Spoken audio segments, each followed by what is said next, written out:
Already make it on? No, it's me. Hang on. I'm going to try to send her an invite code from here. Yeah. Where to pull the cells from for those graphs. I agree. I didn't know how. Was Give me 1 second. We'll get her on and then you can ask. Meeting settings.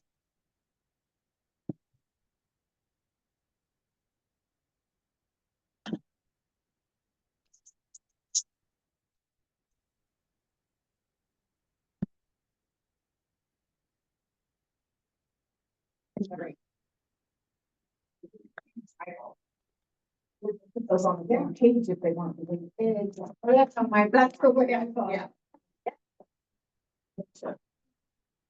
The next one I had is the bar graphs. The one that shows, breaks apart the contract services, the expenses, it shows in July. And it could be K-12, I'm not sure what, but there's a bit of a variance difference in what you see as far as had a question on that. That's something. And which graph is it that you specifically? It's the next one, the next one. Okay, put the pie charts and the, okay, contract for the change in percentage.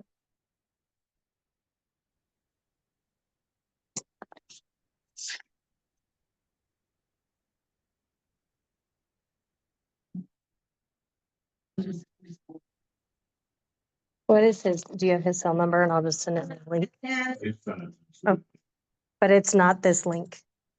Why is it not? I don't know, but that one's not working. So it's a different. This is the question that Ask Robert her. didn't ask. So when you look at the aggregate total. I don't know if you want to of the stop and revenue, try to find that total, one. and We the can. expense But codes, or the budget. And you have a $5 million revenue budget and a 7.5 million expense budget. Explain to me, why is that? You could have a cash balance that's covering the difference. Carryover? Yeah. Exactly. But in my mind, you would still want to show it as part of your budget, even though, I mean, you'd want to know it's there. You want to know that it's there as a, yeah. Right. So it looks like you're spending more than you actually have. Yeah. But there has to be a cash balance behind covering that. For some reason, you have to look at budget as like having checks in your checkbook.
Can you hear me? I can hear you, Murray, but I can't hear everyone in the conference room. Can you hear me okay? I can hear you fine. Yep. Yeah. How are you? I'm doing good, doing good. Yeah, I was just mentioning that they had a pretty big outage today. We were having these issues with all our clients. I just shot you guys Oh, ahead. dear. I didn't even think about it. Can you hear us now? We can hear you now. Good deal.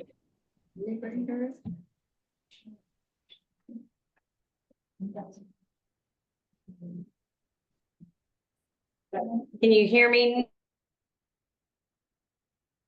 Now, You cut now. Yeah, we Verizon can hear commercial. you. Yeah, you I'm- cut out for a second there. there you go. All right, there you go. Can we hear Marie? How about Marie? What you do? I can hear you. I can hear you fine. Perfect. Okay, sorry. Now she. What you do? She turned off. Turned off her camera. She must have had that unstable. Yeah. Yeah, sorry.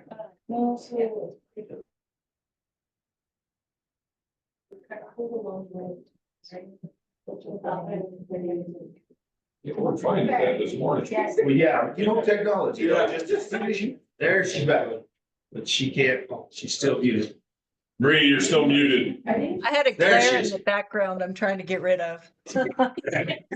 You're good, we can sit there, okay. Okay. We've already done payroll and bills. All we need is budget adjustment requests. Do you have budget adjustment requests? Sorry, yes, there's a couple. We are doing some transfer bar within the wind farm fund to clear up some negative balances within the functions. And then we have an operational bar for an increase, and that increase is for the final SEG that we received last week or a couple weeks ago. So we put that in the operational. And that's what we have. That's the only thing. Okay. We hear that? Yes. All right, you know. Move to approve. Second. I guess, we have details that make those up. I guess pending the review of the detail for our new business manager, I've moved to, unless it creates issues, I would like to table that until the next meeting, until they've been reviewed to ensure that they're accurate. Marie, do you have the actual bars that you can give us, we can look at? I think they're in the packet. Oh, no, they're not. Yes, I'll send them to you, Vicky, if you'd Just like me give- to. No? Sure, that'd be great. Yep, I can send them to you.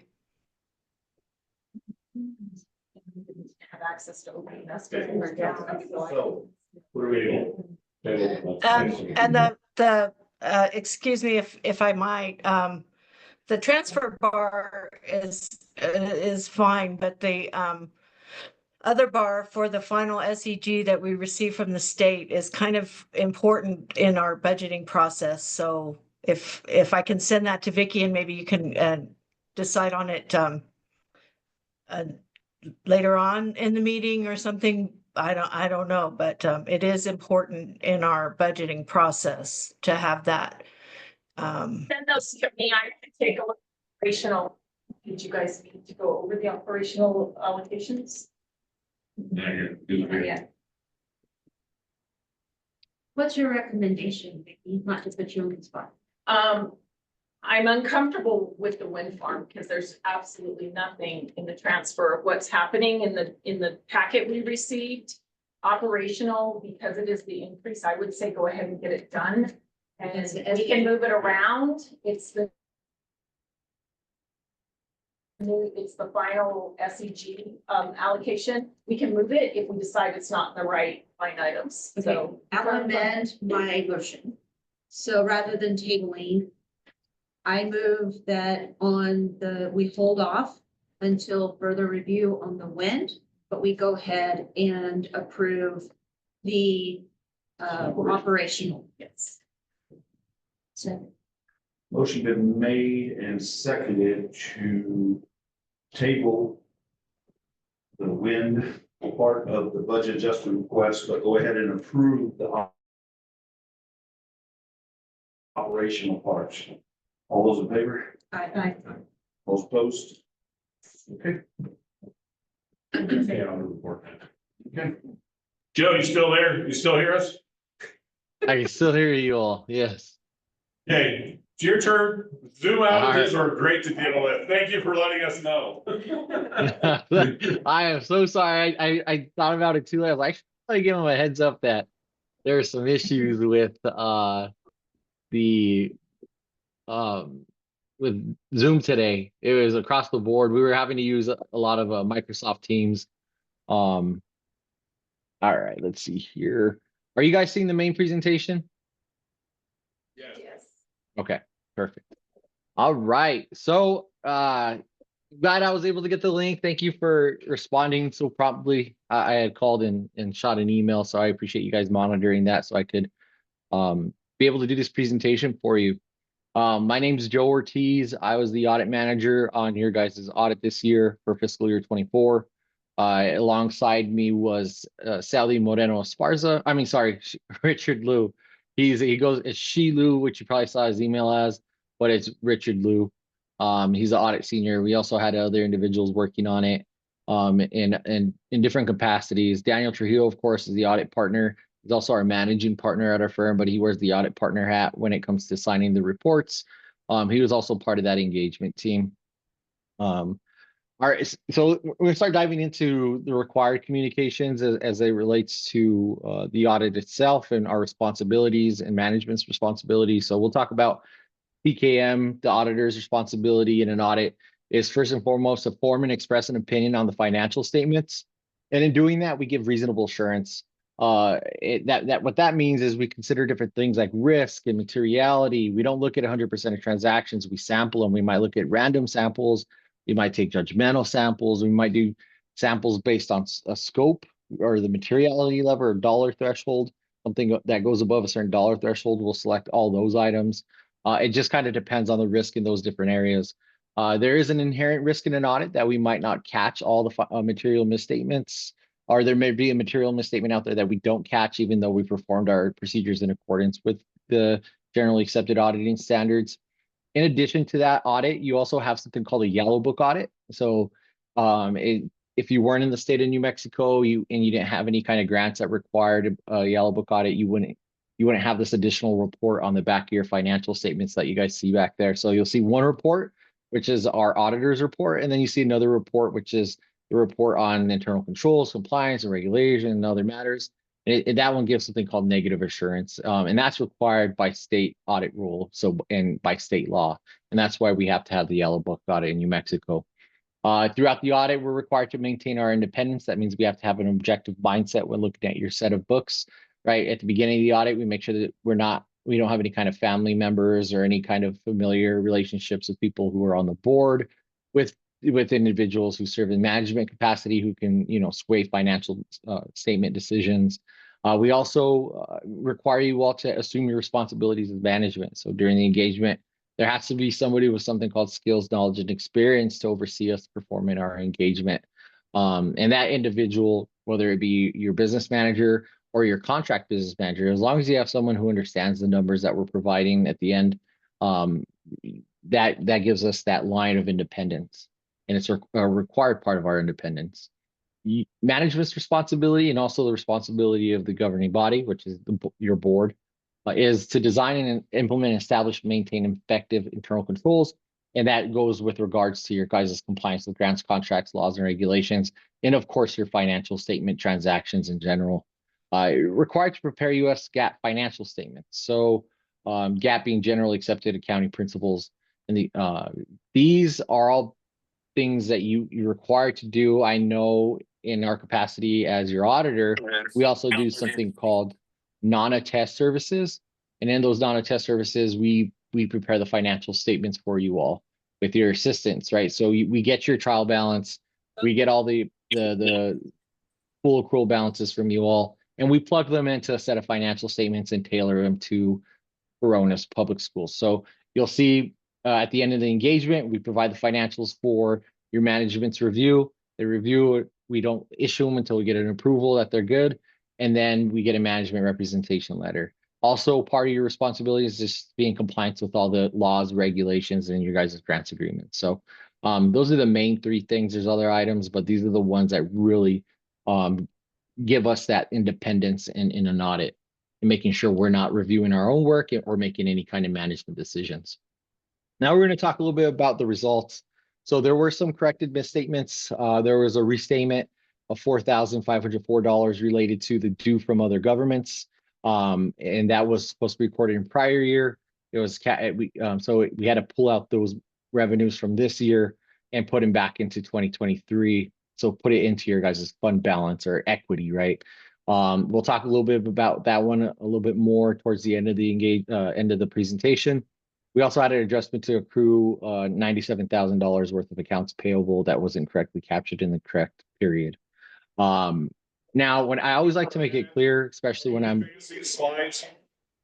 I'm sorry. Are I you didn't- advancing slides as you're doing this, or The slides am. aren't oh, moving. slides aren't moving if you're advancing them? I have the corrected misstatement. It might be that the screen's frozen. Because the two, oh, I see what you're saying. I see what you're saying. Okay, give me a second. Let's Saying your presenter. Yeah, that's the, yeah, let me do something here.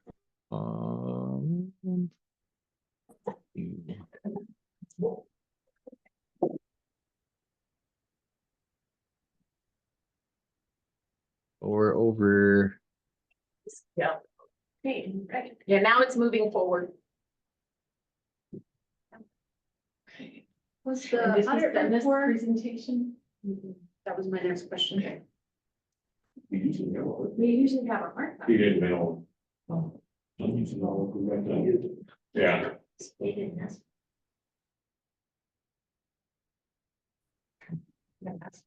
Yeah. Yeah. Yeah. Okay. Can you guys see the full screen now?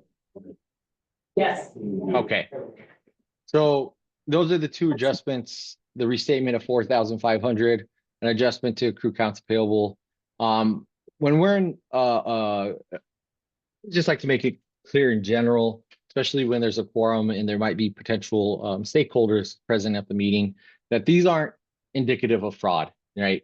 These aren't indicative of any kind of malice at the schools, at the district. So this is, schools operate on a cash basis. There's some complexities once we start getting you from a cash basis to a modified accrual basis to a full accrual basis in preparing the financials. And, you know, we're all humans, so sometimes there's errors in where we're capturing that. So the accounts payable that we noticed on there, it wasn't that it wasn't properly approved. It wasn't an improper purchase or, you know, waste or fraud or abuse of any kind of federal or public monies. It's just that it was captured in the incorrect period when we started going from those different bases of accounting. So this is an accounting function issue and not necessarily something related to fraud or you guys not following your own policies and procedures when it comes to purchasing items. This is strictly a gap issue. So I always like to make that clear, that there was no kind of fraud related to these transactions. They're just a cutoff issue because we have to take them from those different bases of accounting. And we can talk a little bit more about those when we get to the findings. Uncorrected misstatements, there were none. This is anything we could pass on that didn't reach that level of a material misstatement. We would have to communicate those with you. There's no disagreements that occurred during our audit procedures related to financial accounting reporting or audit matters. There also were no significant issues discussed with you all prior to attention. If you called us during, you know, the off season of not having the audit, it's more in a capacity as value-added services, right? It's not a condition of the engagement to be available year round, 24/7. So we do like to take those phone calls. We do like to answer those emails. So if you do have questions, feel free to call us with those questions. Difficulties encountered in performing the audit, there were none. There was a transition in that business manager role where you guys consulted with, I believe it was K through 12, or does that sound correct, Curtis? But we were able to resolve any issues that came up from that transition and ultimately come to an opinion, right? So no major issues there in performing the audit. Consultations with other accountants. This Yeah, is we have a around. board member with a question. Oh, sure, jump in. Yeah. Hi, Joe. Alina. Question is, you had mentioned earlier, that you all, determine for your checks and balances and internal controls, relationships, and this, that, and the other regarding board members. I've never done a questionnaire. How do you all know for sure that you have accurate information from your board members? So we should be sending out, and it might not go out to all board members. Sometimes it's at random, but our team should be sending out fraud inquiries, related party inquiries. And within those fraud and related party inquiries, you should have received an inquiry saying, do you have proper policies and procedures in place? Is there a code of conduct? Is there a conflict of interest policy in place? Things like that. Again, not every single board member typically receives them because sometimes we get a poor response, unfortunately. So we'll send them out to a handful. I hope some of you did get those this year, because Richard should have reached out to you all with those. We also send them we do that kind of inquiry with the superintendent, typically with the business manager and anybody involved in the accounting processes. That's typically how we would gain some comfort on that. But other than that, when we start looking at internal controls, we look at minutes and things like that to see if the things are being approved, and you guys are looking at financial statements and approving budget adjustments. That's where we get some comfort on that. My next In thing addition, is. yeah. Okay. Okay, and just so you know, we're all sitting here, I don't know if you can see us shaking our heads no, Okay. but we kind of took a census and none of it received any in this last audit. Just FYI. And then the Okay. next question I have is what's your, in this particular audit, what is your materiality limit? That's something we cannot disclose. And no auditor is going to disclose that for you, just for the purposes of unpredictability, right? If you had somebody who was trying to perpetrate fraud and we gave them that threshold, say 5,000 or 20,000, they could artificially break up transactions to be below that amount to where we couldn't identify those transactions. So your auditor, they shouldn't be revealing that amount to you, because then their procedures ultimately are not unpredictable, which an audit, you guys, you shouldn't know all our procedures. You should have some sense of what we're looking at, but when it comes to materiality and Yeah, I was just trying to determine kind of what you all were looking for in terms of thresholds. yeah. I mean, I can't give you that number. I apologize. We usually will base it off of either total assets, total revenues, or total expenditures, just depending on where that risk is for you all. And then based on that threshold, that dollar will take the total amount of those, and it gets applied to a basically statistical calculation that we use within our practice aids. But yeah, I'm sorry. Yeah, I can't really divulge that too much on that, just because it takes away the unpredictableness of an audit.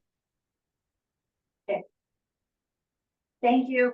You're welcome. And if you have any other questions, sorry, I sometimes it's hard to hear over Zoom when we're presenting to a full boardroom, so I apologize.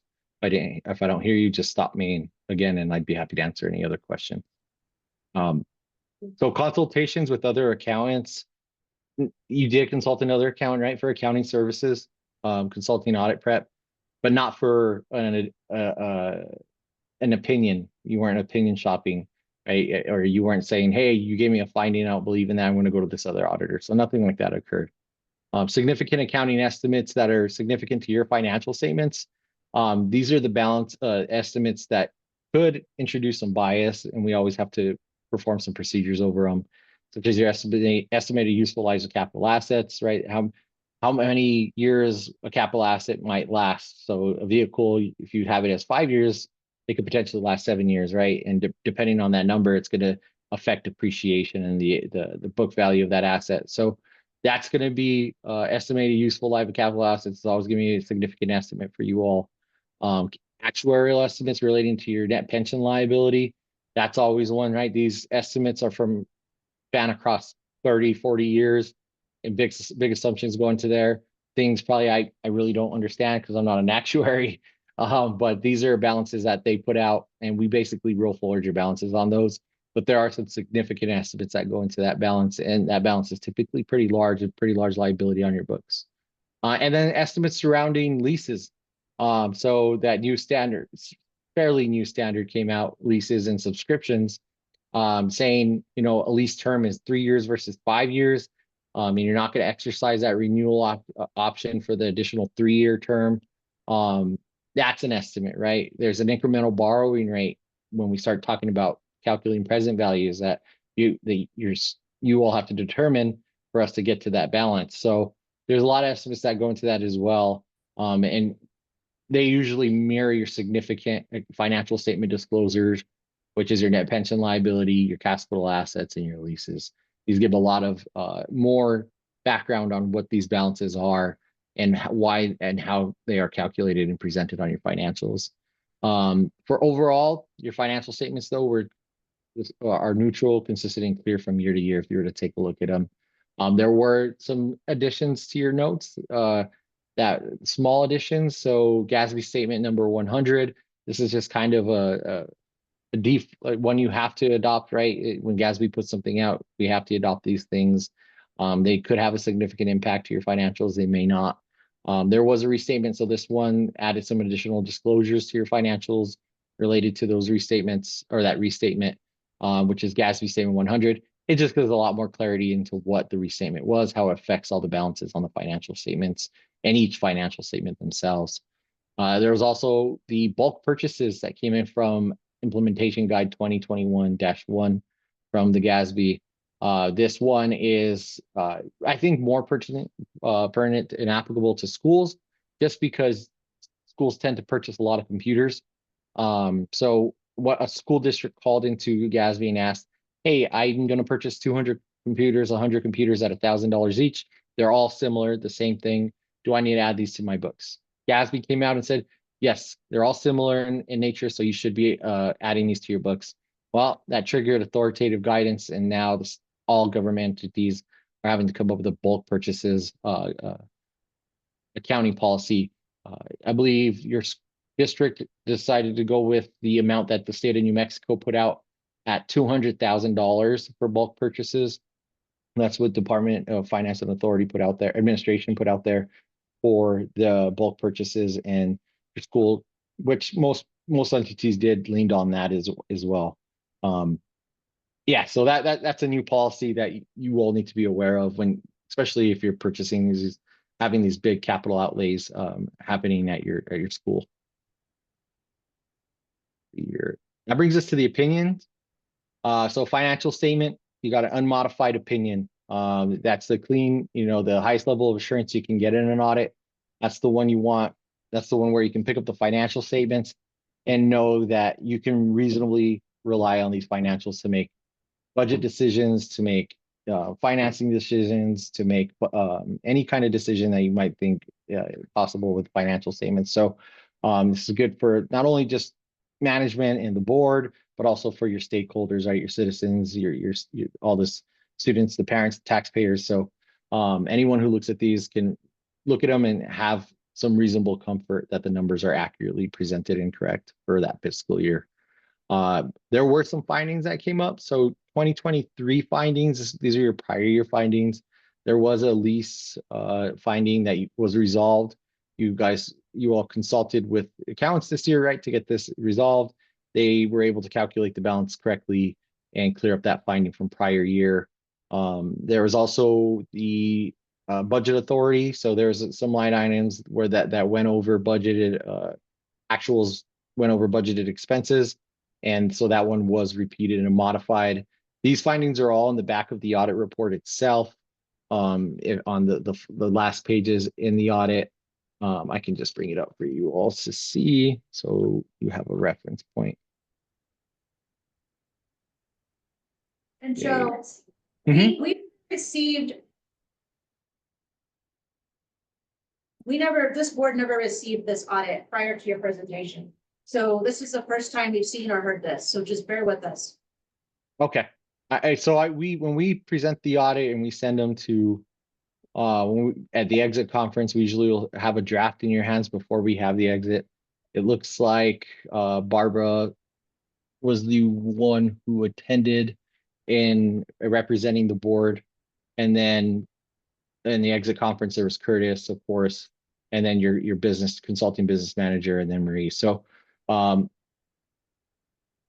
I mean, it's kind of, we typically won't send these out to the board as a whole. And we leave that to management's responsibility. Also want to make it clear, until we get a release letter from the office of the state auditor, these aren't public information yet. They have to approve them and say that, yes, your audit is final and okay to be released. So that may be another reason why you hadn't seen them yet. But after you receive that release letter, the board should have looked at these at a minimum, the treasurer. Yeah, so I mean, I apologize, but yeah, these are the findings that came out But of, let me ask, go ahead. I have a question for you. Okay, Sure. so when the school has to ask for copies for the board once it's Mhm. been released by the auditor, correct? Correct. And we never got anything last year, and we didn't get anything this year. But it would have been K-12's responsibility to get us copies.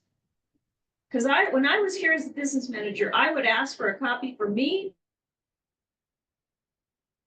the superintendent, and one for each board member. Now, if they wanted it or not, that was up to them, but I always ordered it.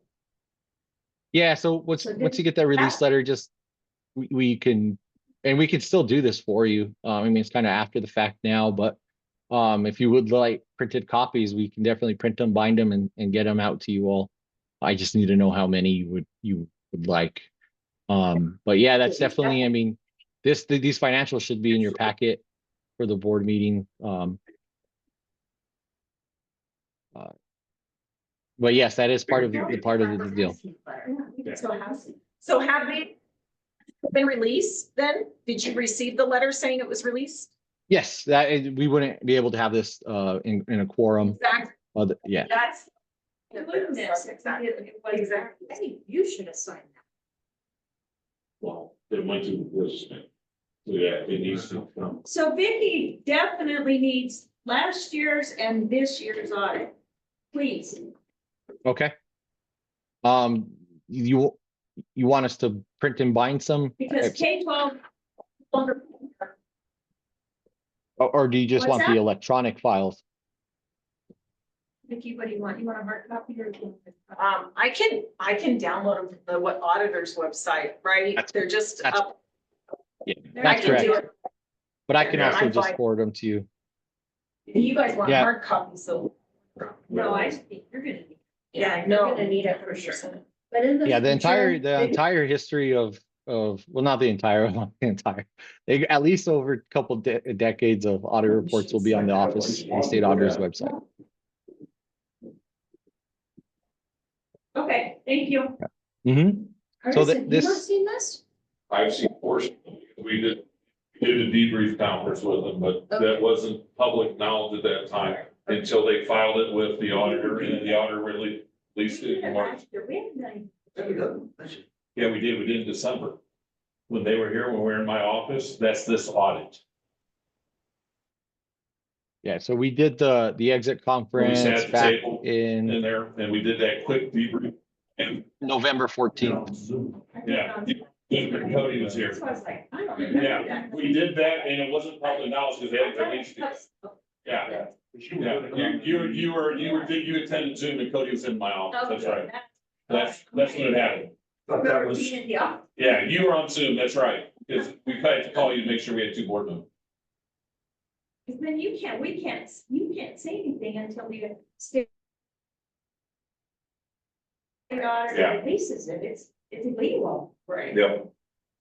Our apologies, Joe. We just have a little bit of housekeeping to do on this end. No, no worries, no worries. Where did my, uh-oh. Where'd my financials go? Oh, come on. So am I looking at this right? We had a finding from 23? And it was So- repeated in 24? All right, I'm having a That is correct. So hard time I'm just reading. I'm gonna bring up the financials. Let me stop sharing this. Okay. It's really hard. Yeah. I'm in bad.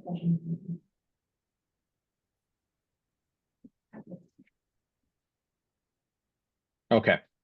So let's look at the prior year finding that you're talking about. So there was this exceeded budget authority.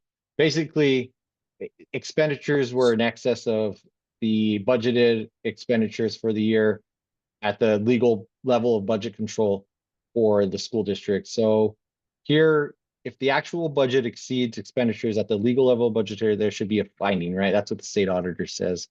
So when we do the comparison to the direct function or the functions, that's your legal budget authorities, the function.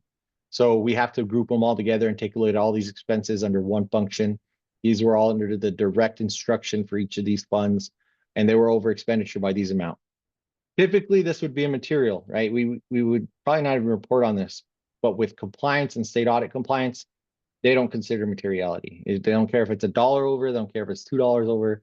If it's out of compliance, we have to report it. So these are the 4 funds where there was some over expenditure that probably required a bar. And it was repeated and modified because of that. This was a finding in 2023. So we have to reference the prior year finding here and then renumber it for the current year here per the state audit requirement. I did mention that lease finding was resolved from prior year. So that was a big one. That's a financial statement finding. That's another non-compliance finding. So this is state, what we call state audit rule finding. In general, this is something required of state auditor.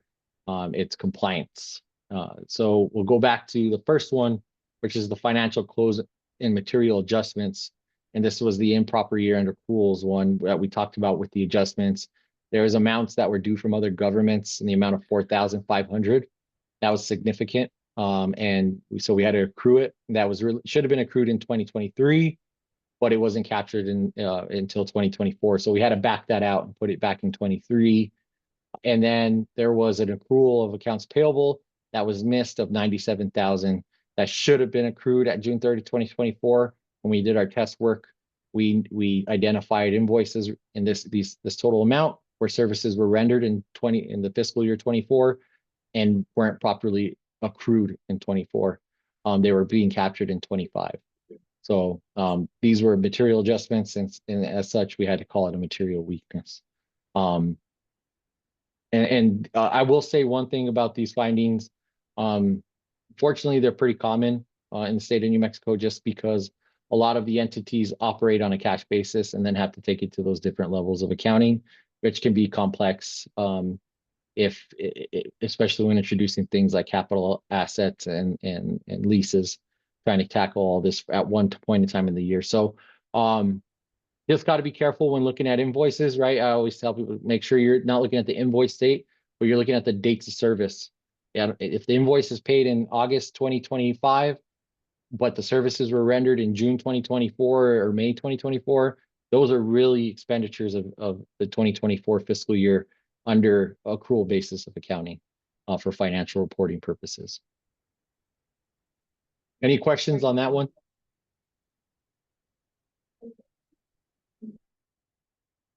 Okay. So 2020, let's go to the third one. This is the other new finding was cash appropriations in excess of available cash balances. That's a big, really wordy way of saying that there was a budgeted deficit. So there was not enough revenues to cover your your expenditures, and not enough for that deficit. There wasn't enough cash or prior year federal accounts receivable to cover that deficit. The ones that were affected was your food services by 4,000. These ones are really immaterial, right? Again, I mentioned, unfortunately, we have to report them, even if they are immaterial, just because of compliance. And then the large one was at wind farm project. We didn't have, we had a budgeted deficit of 465,000 there. And let's see here. And that's all the findings that came from our audit procedures. I will tell you guys kind of the time frame that everything happened. So we had the exit conference, as I mentioned, on November 14th. And then we had, I apologize, my kids are running out here. Sorry. Sorry about that. So we had the exit conference on November 14th, 2024. Then we had the okay to print. So after we get submitted to the Office of the State Auditor, and we wait for basically review comments from the Office of the State Auditor after they review the financial statements, and they provide any feedback on the financials. We address them, then we resubmit, and we wait for the release letter. OSA was kicking them out kind of, I don't know how to say it. There were some waiting periods for some. There were some were getting kicked out faster than others. I think they're just kind of shorthanded over there right now. So we didn't get the release letter till December 30th, which isn't too bad of a turnaround for them.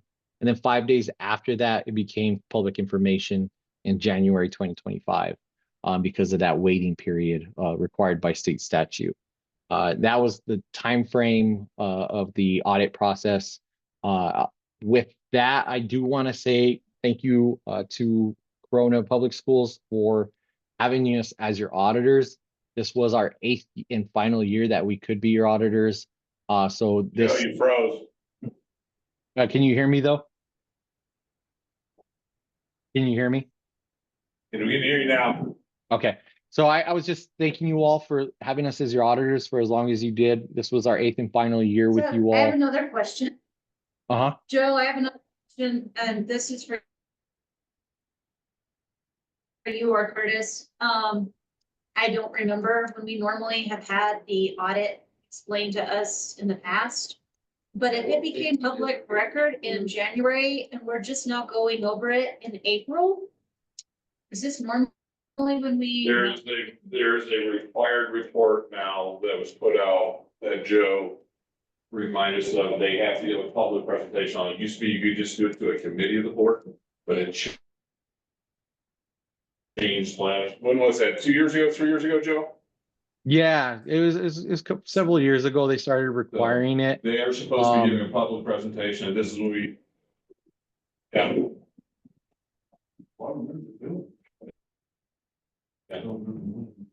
Yeah. Yeah, and it just depending on, because we do over As soon as I knew that.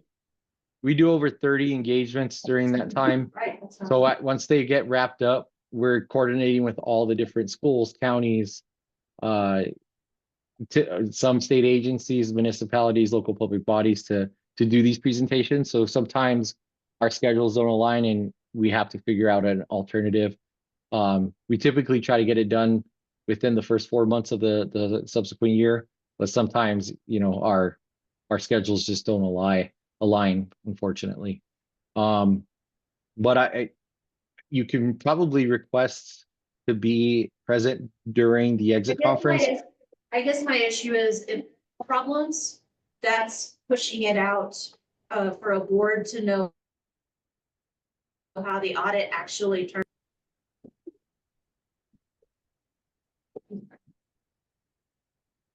There's a bad. Yeah, connection. like I said, I think we've had them previously in March, maybe. We rarely do them sooner because OSA there's a delay in when they get us the actual release letter. Typically, I think last year we got your release letter in January. And like I said, our schedules typically don't align.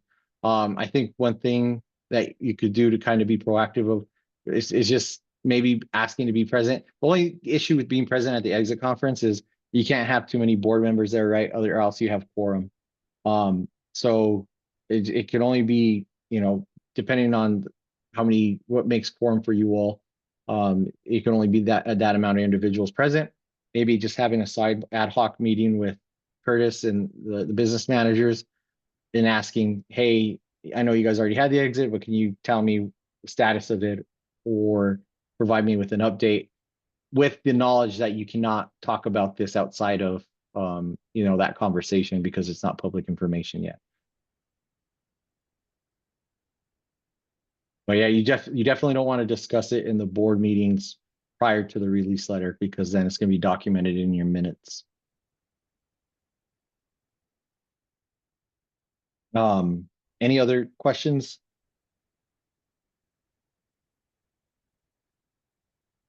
Again, I just wanted to say thank you to you all. I did mention that was our 8th and final year to do your audit. You will have to go out for a new auditor for fiscal year 25. In that process, we usually do require communications with your successor auditor. We'll make sure that goes as smoothly as possible. We'll make sure they get the work papers they need. We'll answer their questions, but state auditor requires us to have a cool off period of a minimum of 2 years after doing the audit for 8 years.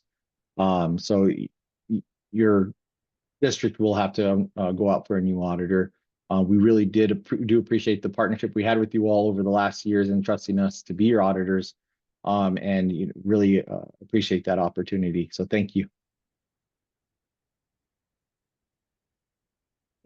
Thank you.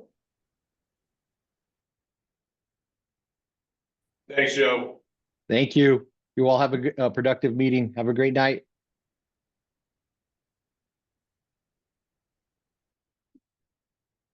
I do have one comment. Yeah. I do not think we want an auditor for 8 years. No. You become complacent. You become quote on friends. I've never had an auditor.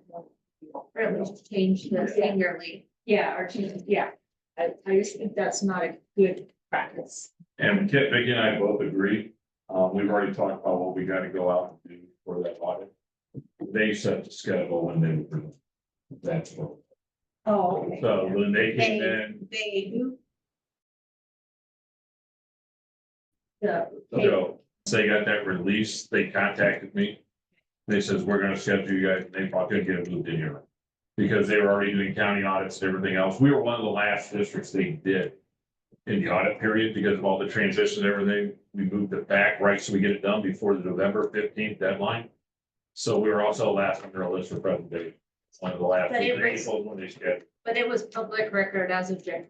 Yes, so Yeah. I was gonna recommend that you could bring it as soon as it's released. We can bring it just to Yeah. discuss it. Yeah. Yes. And then the other part we can do is inside the RP, because I look back and looked at prior ones of these, we can require them to present it within 30 days of the fine. We can schedule the next available board meeting after it becomes public. That's what I would like. And we can do part of that as part of that process to do it. But yeah, this is the 8th year we've had them, so we have to go out and start over again with the audit. Yeah, I always, as soon as they were released, the state auditor released them, I got my copies to give them. It not necessarily meaning they had an exit or, like a presentation from the auditor, but I gave them. Yeah. All right, Ms. Principal. So you do not have a written report. It's been past the period. I apologize, but here's your verbal report. There was your bonus. Statistics speaking, we'll start there. We were at 101 students. We've had a couple more move out, or a few more move out, a couple more move in. We just got a new second grader who started today for about 5 minutes and then threw up and had to go home. So that's not quite ready for his first day of school. Still some fluid movement in and out with the wind farm kiddos. We are in the throes of testing. We've completed our 4th and 5th grade, or we will complete our 4th and 5th grade tomorrow. 7th grade, we got a couple absences that need to make up, and we're still in 8th grade. And we will test 5:30 all of our kiddos that need extra time, extra help with those services as well. We had our 3rd graders attend Grand Quivira yesterday for a very in-depth project-based, hands-on learning. They went and measured buildings and things at Great Rivera and did an entire math lesson. So that was pretty fun and entertaining for them and engaging. So, and then I think they did an Easter egg hunt out there as well. So had some fun out there. We have already had 3 children qualify for the state track meet, 2 in high jump, 1 in the 100 and the 200 meter run. So track is off to a great start. That was the very first track meet of the year. So we'll take it. We've got a couple more spots that are hot on the heels. Just need to shave off a few more seconds and then we'll be taking even more kids to the state track. So otherwise, I can't think of anything else. Randy, can you? How the kids doing FFA judging? Okay, I wasn't sure if we had ladies, so I didn't want to repeat myself. Our produce team was state champions. Mr. Johnson has not yet won that one prior to this year. He's always been second. So to walk the stage with a championship in produce was pretty amazing. And then our wool team was second. They were very close to winning that one as well. And so very successful. I will tell you, I had mixed feedback from the students on the trip with homework assignments and things like that on whether or not they want spring break back during the day. There were some that said, no, I really do like having a spring break, and others that said it was so much easier when it was over spring break. So we'll take that into consideration. That's gonna be part of my Yeah, I said to say she might have been the only one. I did tell him, I said, if you did not like it, you need to tell your, because they're the ones that, you know. I've been in the north.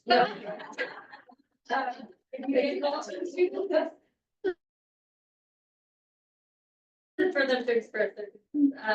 And then also it's not public knowledge or publicized just yet, but our one that's going for the junior, the Olympic team in basketball is approved for the second round trials. So she's continuing on and we'll see how that goes and what that represents for. Cool. And we did have our spring literacy night. Yes. For elementary students. What was it? I'm sorry. Spring literacy. Spring literacy. Region 9, Jennifer Johnson, she came down and built it on the different stations and our teachers helped out with each of those stations in their grade levels. So obviously we had a really good turnout. That was good. Yeah. And then tomorrow we will. We're also gonna like pre-K kindergarten registration to see if we get kids signed up before. For August. Yeah. I still going to, I still tomorrow. Yeah. So tomorrow, field trip. Where's the elementary gonna go this year? 3 through 6 is going to fun trackers in May 15th, and then May 1st, K2 is gonna go to Rio. So we're waiting to hear on the movies. We were hoping to take them to see Minecraft and then go have pizza in the park. But the lady said that they're gonna be switching out movie by that time, so she's gonna call us next Monday to tell us what movies are available, to see if they're appropriate. And Spencer Theater. Yeah, so that was, all Well, I think, do me a favor and send a kid son first and send him. Because he went out of his way to find, and I have his address to go, he went to the office, bought the tickets and sent them to you. So I think. and we have his, because now he's a bidder. So we Yeah. can both of them do something, please. I really think that would be. And I, Yeah. Okay, and that's fine. I mean, just if we can, that would be awesome. Because we can, and I have another in for Spencer Theater, so just remind me next year that I have another person. Daughter or something is the ticket person at the counter, and so if we want tickets, she just said, yeah. If we can never get in the normal way. If We can get them in the fall, that would be a lot Okay. easier to accommodate, Yeah, just this put spring. it on the calendar, or something that says Spencer Theater in I'll get with you guys and then we can figure out what, we need to do. Okay? We've got 2 ends now. Dr. Miller and Dr. Nagel. Do we need to talk about Roscoe now or later? You can talk about it now if you want. Okay, so we did go and attend Roscoe, Randa and me and Amy and Casey went and toured Roscoe and looked at that project-based learning and their, what they call the Roscoe model. That was, very neat to see how they operate some different things and how they use community buildings in order to, expand that learning space. They took an old welding shop and off campus over to the welding shops, like the welding shop to go do their welding, and they created fire pits and art and decor and things like that for the yard. And then they've taken a retail space in the middle of town and turned it into like the school store, and that's where all the business kids go and actually get hands-on learning with entrepreneurship and business management and things like that. They took an old grocery store and turned it into their early childhood center where they do their Montessori type early childhood, so pre-K, 3 and 4 pre-K and 5-year-old kinder is all in that space. And that's kind of their separate learning space. And every kid that graduates from Roscoe High School is graduating with an associate's degree and then, or certificate, and then they have the option to extend 2 years with the P20 model in order to finish their bachelor's degree. Well, if that's what they so choose. And so they're potentially even getting master's degrees. By they have, Roscoe actually has a full vet clinic. They were harvesting embryos while we were there in embryology, and it was very, I mean, gave us lots of ideas and lots of wheels turning. How we implement all that, because we want it done like now, would be, if we could wiggle our nose, that'd be great, but we know it's gonna take time. It would definitely be something. So I have a question for you guys. Might not know yet. You know. So if we wanted to get into something like that, I would imagine there's a process. In terms of the planning, the budgeting, or the feasibility, the planning, the budgeting, blah, blah, blah. And then you submit that to the state, they approve or disapprove, and then you move forward. Nope. Is that basically how it works? How does that work? Yeah. You don't need to involve the state at all. It's a local control decision. We can align our budget to the operations of those. But I will tell you this, an extension of what those meetings have cost. I've met with the extension group that worked with Roscoe to put theirs in Texas Tech, West Texas A&M, Texas A&M universities. They are trying to partner with New Mexico State right now to bring ag academies as the core to rural New Mexico eastern part, because as the former professor Steve Frazee from New Mexico State said, West Texas and East New Mexico are one big suburb, because the way that the ranching is there, way ag impacts it like that. So in the meantime, there's been some grants from our workforce development meeting that we had back in March that the district has partnered with CEN, the group that's helped start this up in Texas, and the Roswell Chavez County EDC that also oversees Lincoln County for a $7 million workforce grant to implement the P20 system, or a $1 million planning grant to do that. That's where the seed money is. Also on this, there are 25 superintendents working on this with, as we go forward to do this, and all but 3 are related to the Eastern District Workforce Law. In June, Workforce Solutions is going to give a presentation on workforce dollars for apprenticeship and pre-apprenticeship, as well as this educational model, because it's not just a high school model. It's a pre-K all the way to adult model that the Eastern District Workforce Board has been working on for 3 years. I happen to be on the youth committee of the Eastern District Workforce Board for the last 5 years. This has been their priority, so they are looking at using their workforce dollars to help seed this. Also going on is LFC and LESC has asked our group of superintendents to give a presentation in Mosquero on May 13th on this, and looking at financing it through the state budget through workforce development, higher ed, and K-12 dollars.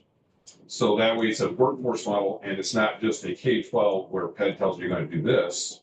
So it's really moved a long way in 9 months. There's been a lot of support and a lot of legislators. Harlan's been working on it with me. Jack Chatfield at Ibiscaro, been working the legislative angle. Sunnywood LFC, who's their assistant executive director. They're looking at a funding model that can keep rural New Mexico vital. I'm that's what glad this- to hear, and I hope we can keep it out of it. Yeah, that's what we're trying to do. Yeah. And there's pathways already Yeah. that can align to those required. We had a meeting with EMU Ruidoso, the juniors. Next year's juniors may not like hearing, but they may be our guinea pigs with this. EMU Ruidoso is looking at working with us for that early college high school model part of this to raise the expectations and give them access. And us, Capitan and Arizona, have already had meetings with them about how we might do a consortium for dual enrollment. Because none of us small rural districts take on all the pieces of this. So what are going to be the pieces of how we share it? How can EMU Ruidoso bring those services out to us? Like an example, they just bought the wind trailer that Pattern put in a couple of years ago, REC9 had created to travel around. EMU Ruidoso just bought that from the REC9, and they're gonna make that a traveling clinic. So we're gonna do alternative energy, they come out. They also have one, I know, but I'm just telling you. And here's the other part to that. They also have a travel mobile lab for nursing, medical, allied health.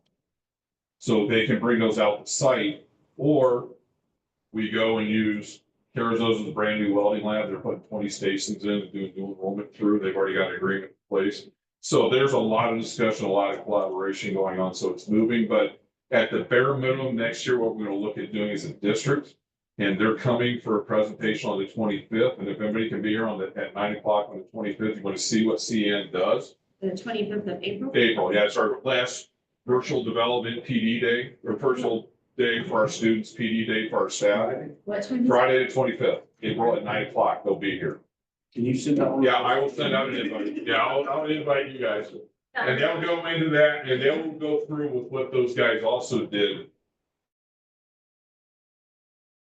Of stages of implementation and things that could happen, because this is also an economic development model that revitalizes small towns as part of it. So that's the big selling point right now that we're getting traction with the legislature on in all these discussions. Because 3 of us superintendents and Stan Rouse went in the middle to ask for $10 million of funding for CTE initiatives in rural. We were just a week too late because they finalized other budget allocations a week earlier. But that's why they're asking us to come present now so we can get in front of them and look at getting that as a legislative appropriation for next year to fund rural CTE and take it out of that. Because they're as fed up with PED not getting results as we are, the superintendents, honestly. But yeah, that's where it's working. So we're looking at a 3-2-6 kind of academy project-based learning model, because our teachers do a lot of this stuff already. It's just formalizing the practice and getting the collaboration and having them work together. What Casey did yesterday, taking those kids out, is a classic example of this model can do for our kids. And if we can get actually engage them and do that, and have our teachers teaching what they do best in those models and group share, and like the example was brought up today in our PLC, doing poisons at Christmas with the 3rd graders, let them grow, plant them, pot them, sell them. But the 6th grade class does the media campaign, production for ELA, and put it on our website, those types of things. So it's not, you're still teaching your standard to your grade level, but you're using all these projects to center your learning on and apply that knowledge going forward.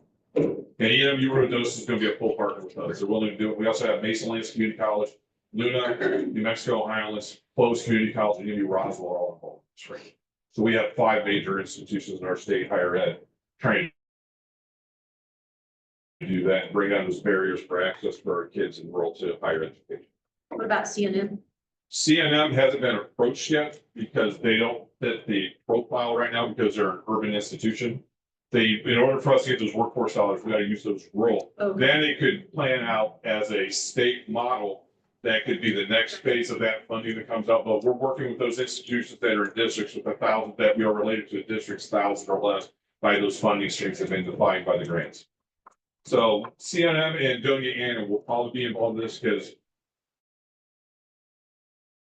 Dr. Alan Moss at Masonland is the president of the junior college higher ed association they have. I don't know what exactly the acronym is. There's so many letters in it, I don't know. But he's there. He's had these discussions already with those institutions, but we're focusing on institutions that serve districts below 1,000 students, right? What's really cool to see them being involved in their education, being excited in their education, you know, so starting at the elementary years.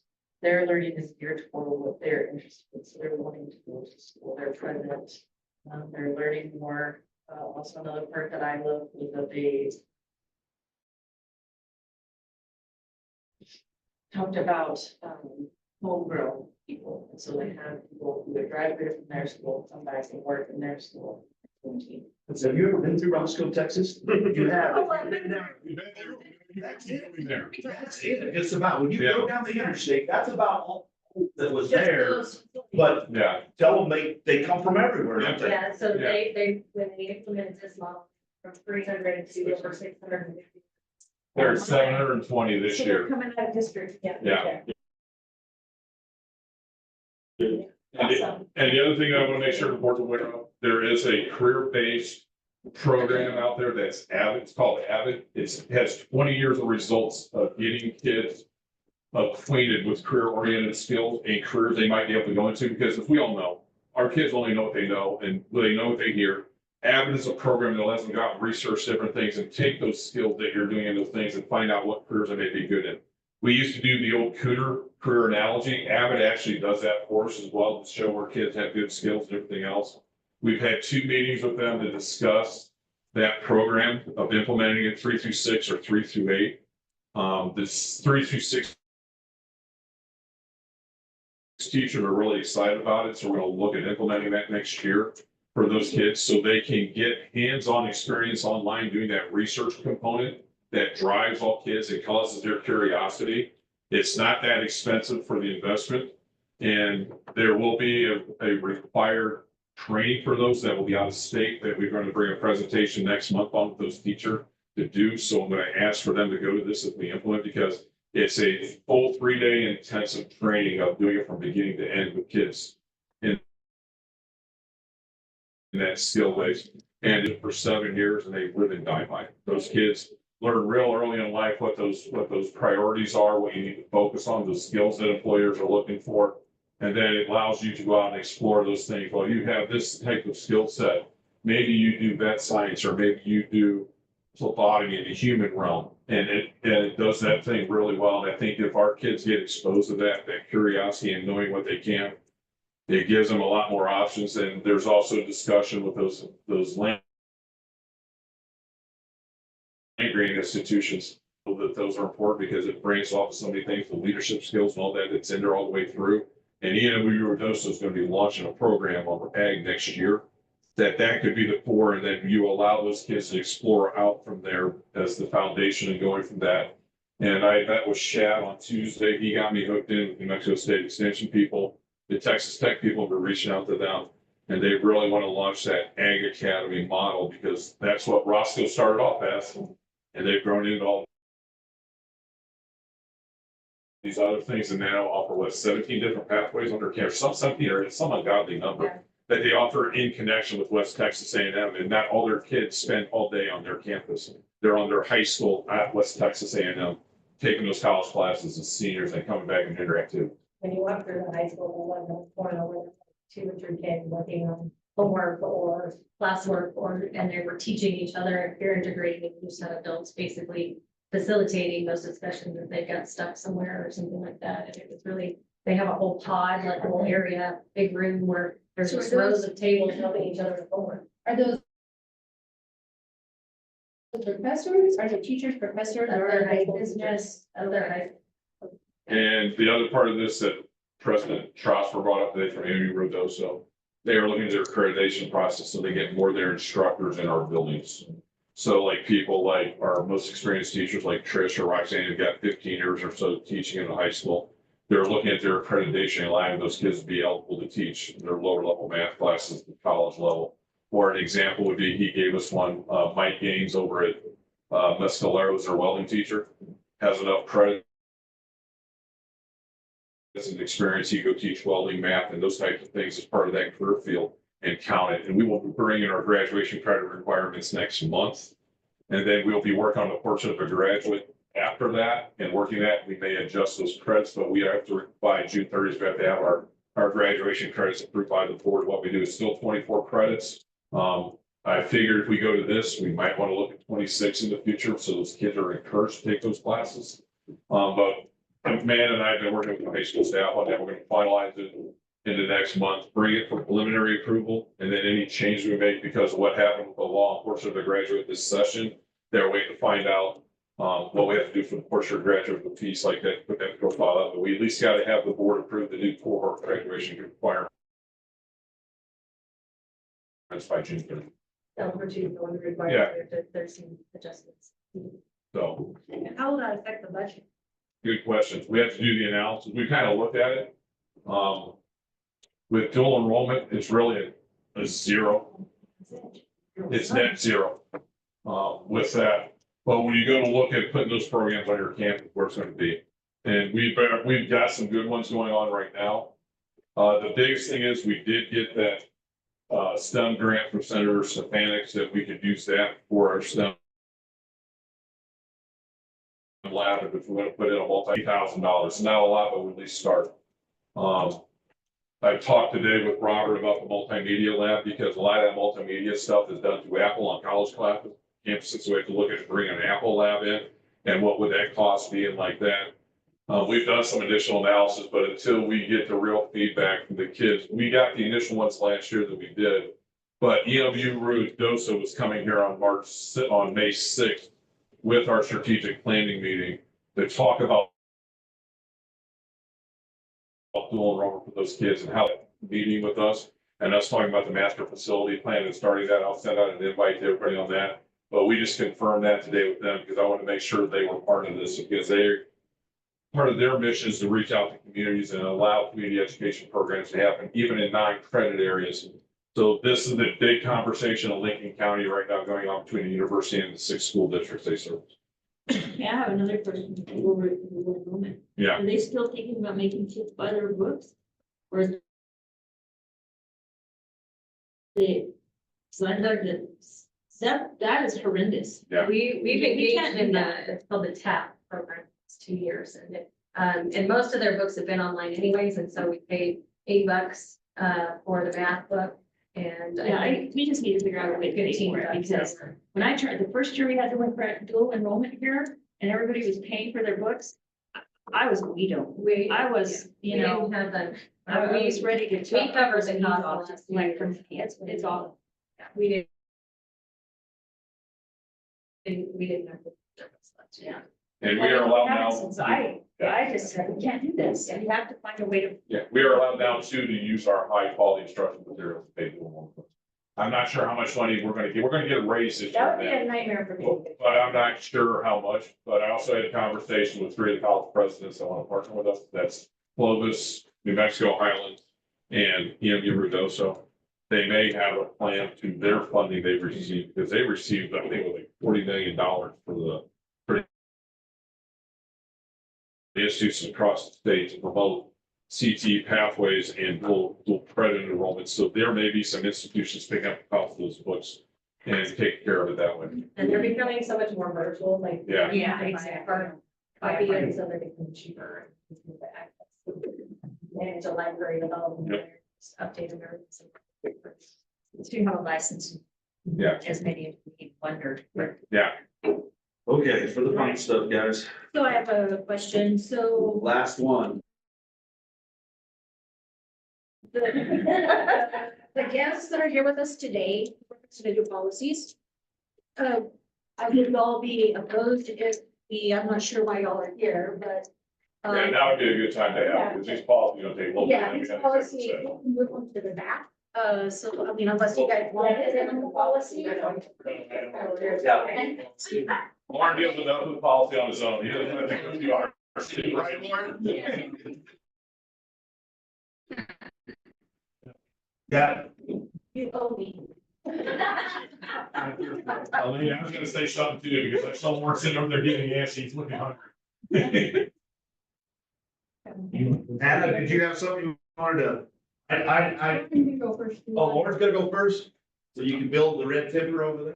Yeah, so I don't know if you're aware, I got a report from Casey this afternoon that while Kelsey was playing on the basketball court, an adult male came into the court and was sitting there watching. Whoa. Exactly. So I understand that security is an issue, and I love our open campus.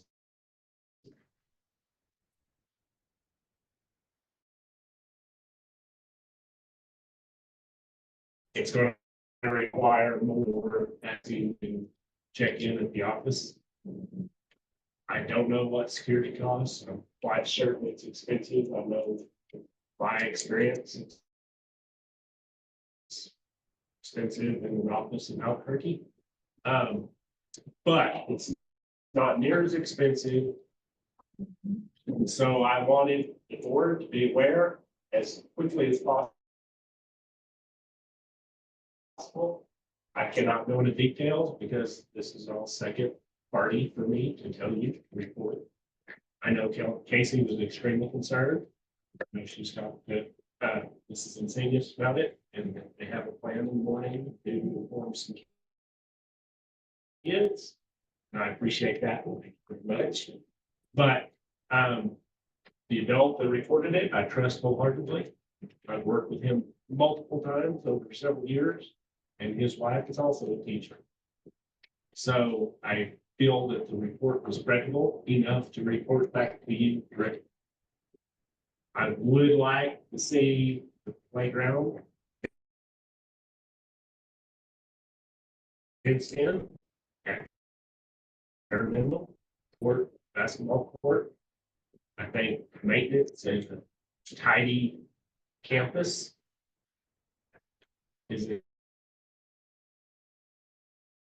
is less inviting to negative people.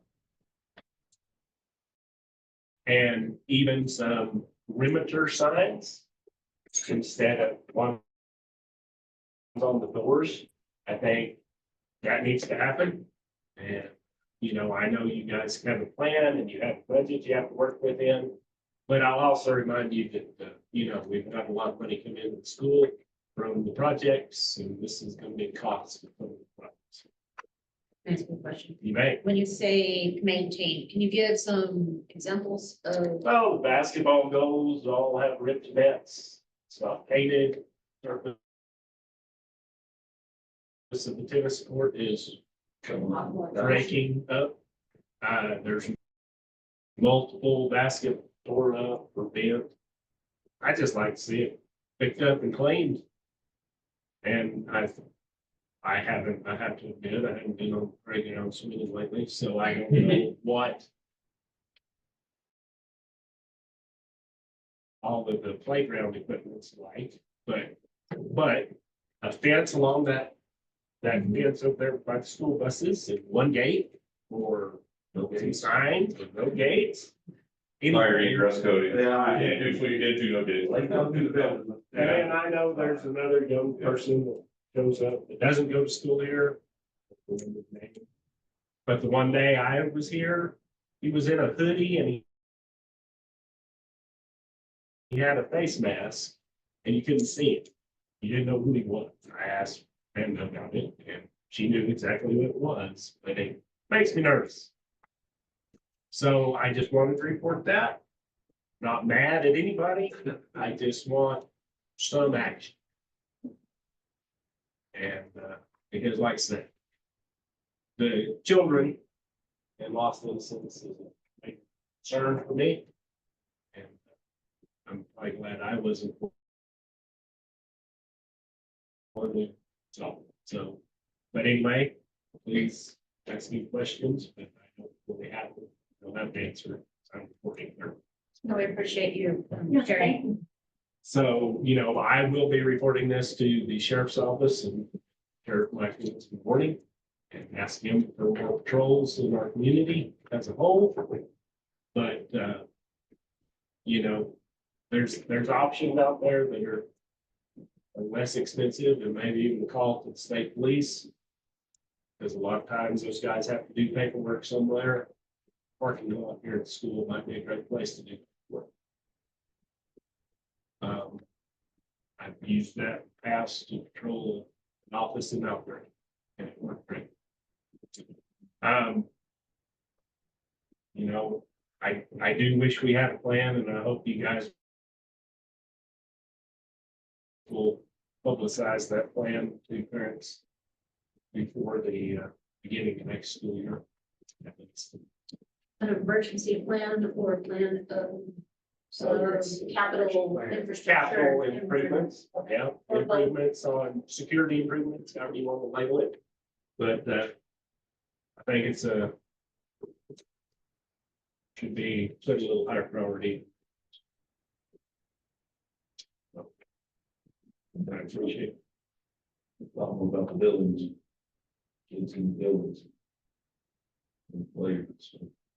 I'm sorry this happened, No, but this is a good segue for something I want to talk about tonight as well. well,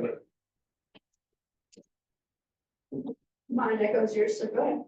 so, but that's mainly what I want to report. Yeah, I have some other stuff.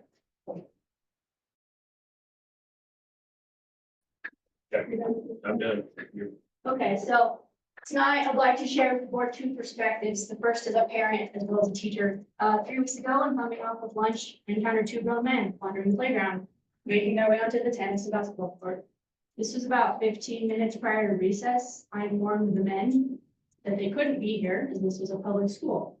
They told me they were new to town, were looking for a place to play basketball. I believed them, but who is to say that this couldn't happen another time with someone who doesn't mean well, maybe our school is in jeopardy that very day. Our playground workers work diligently to monitor all the kids, but we can't be everywhere all at once.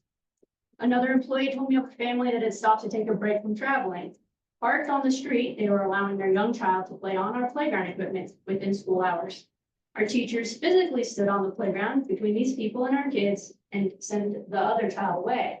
But again, access to our children is much too easy. Campers with total strangers in them are literally located across the street.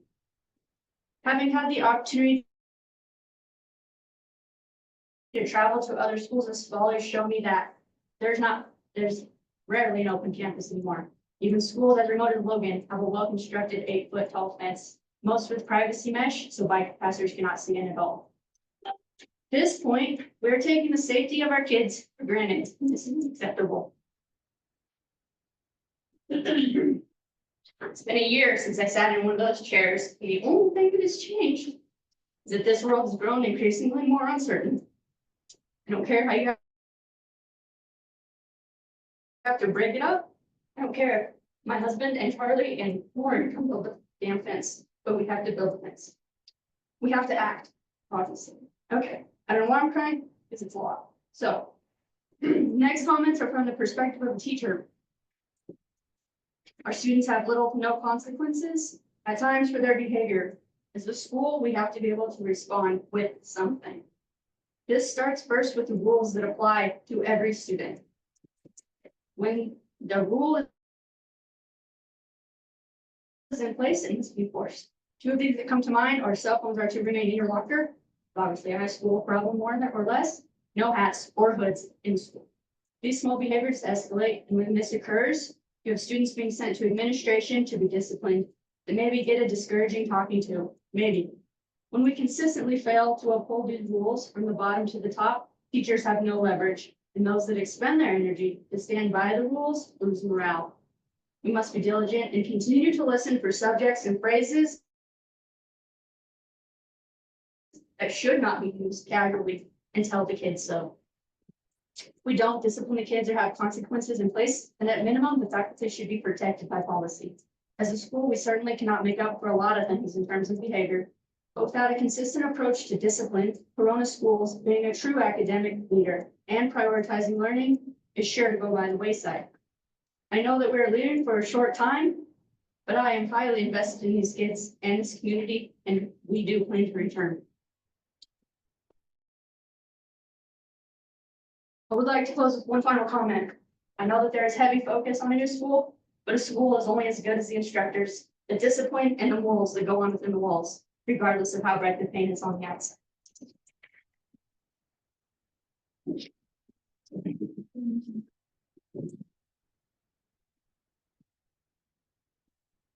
do have some questions on the dates of the individuals that came onto the campus. Today. That was today. They wasn't that, And what were yours?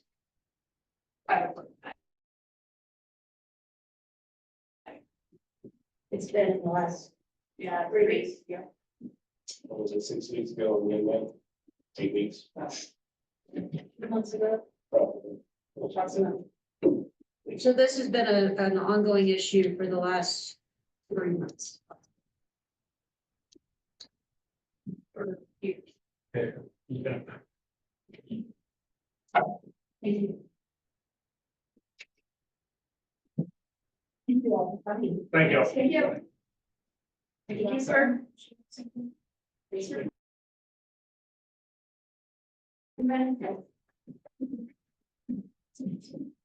Roxanne's on it. I don't know who the other dash person is. Thank you. Roxy, did you have anything you wanted to say? You're muted if you do.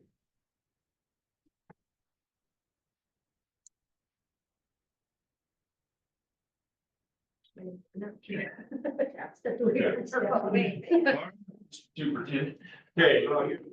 Okay, action item, first reading of policy G was personnel policies. The plan is for these, like I said, is to go through these and we'll make any final revisions in July. Once we get everything approved in the policy manual in June, we'll present those revisions you asked for last month plus D. Because these are very general policies and that's it for me, and Vicki and I are just getting on board together and looking at the new benefits and budget and everything else. We just want to get some direction from the board on how you'd like to pursue these policies, and we can bring some recommendations next month.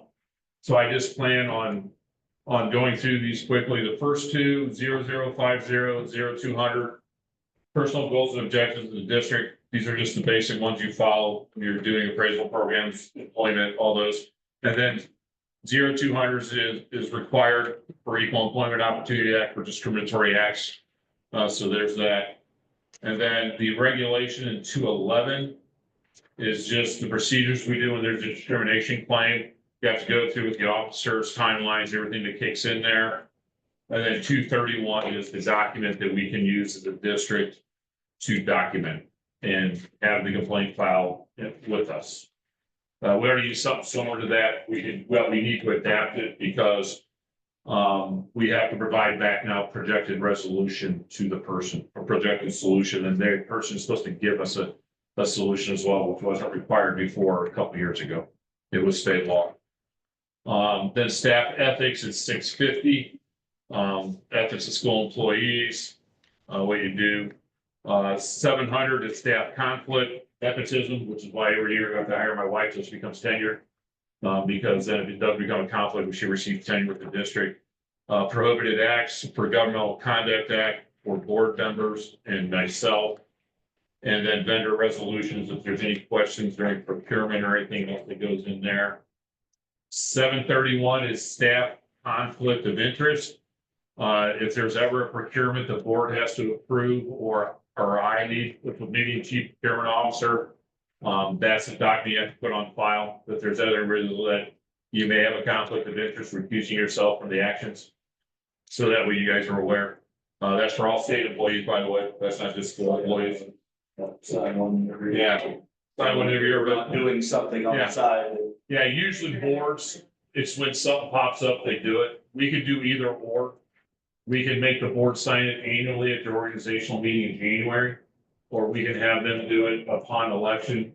We think about how you guys would like to address that, because if I keep that on file for the year, like the oath that's done by each of the board members, we're good when it comes to policy. So decide how you guys want to do that. If we want to do that every year and just have you guys complete it at a board meeting, we can do that.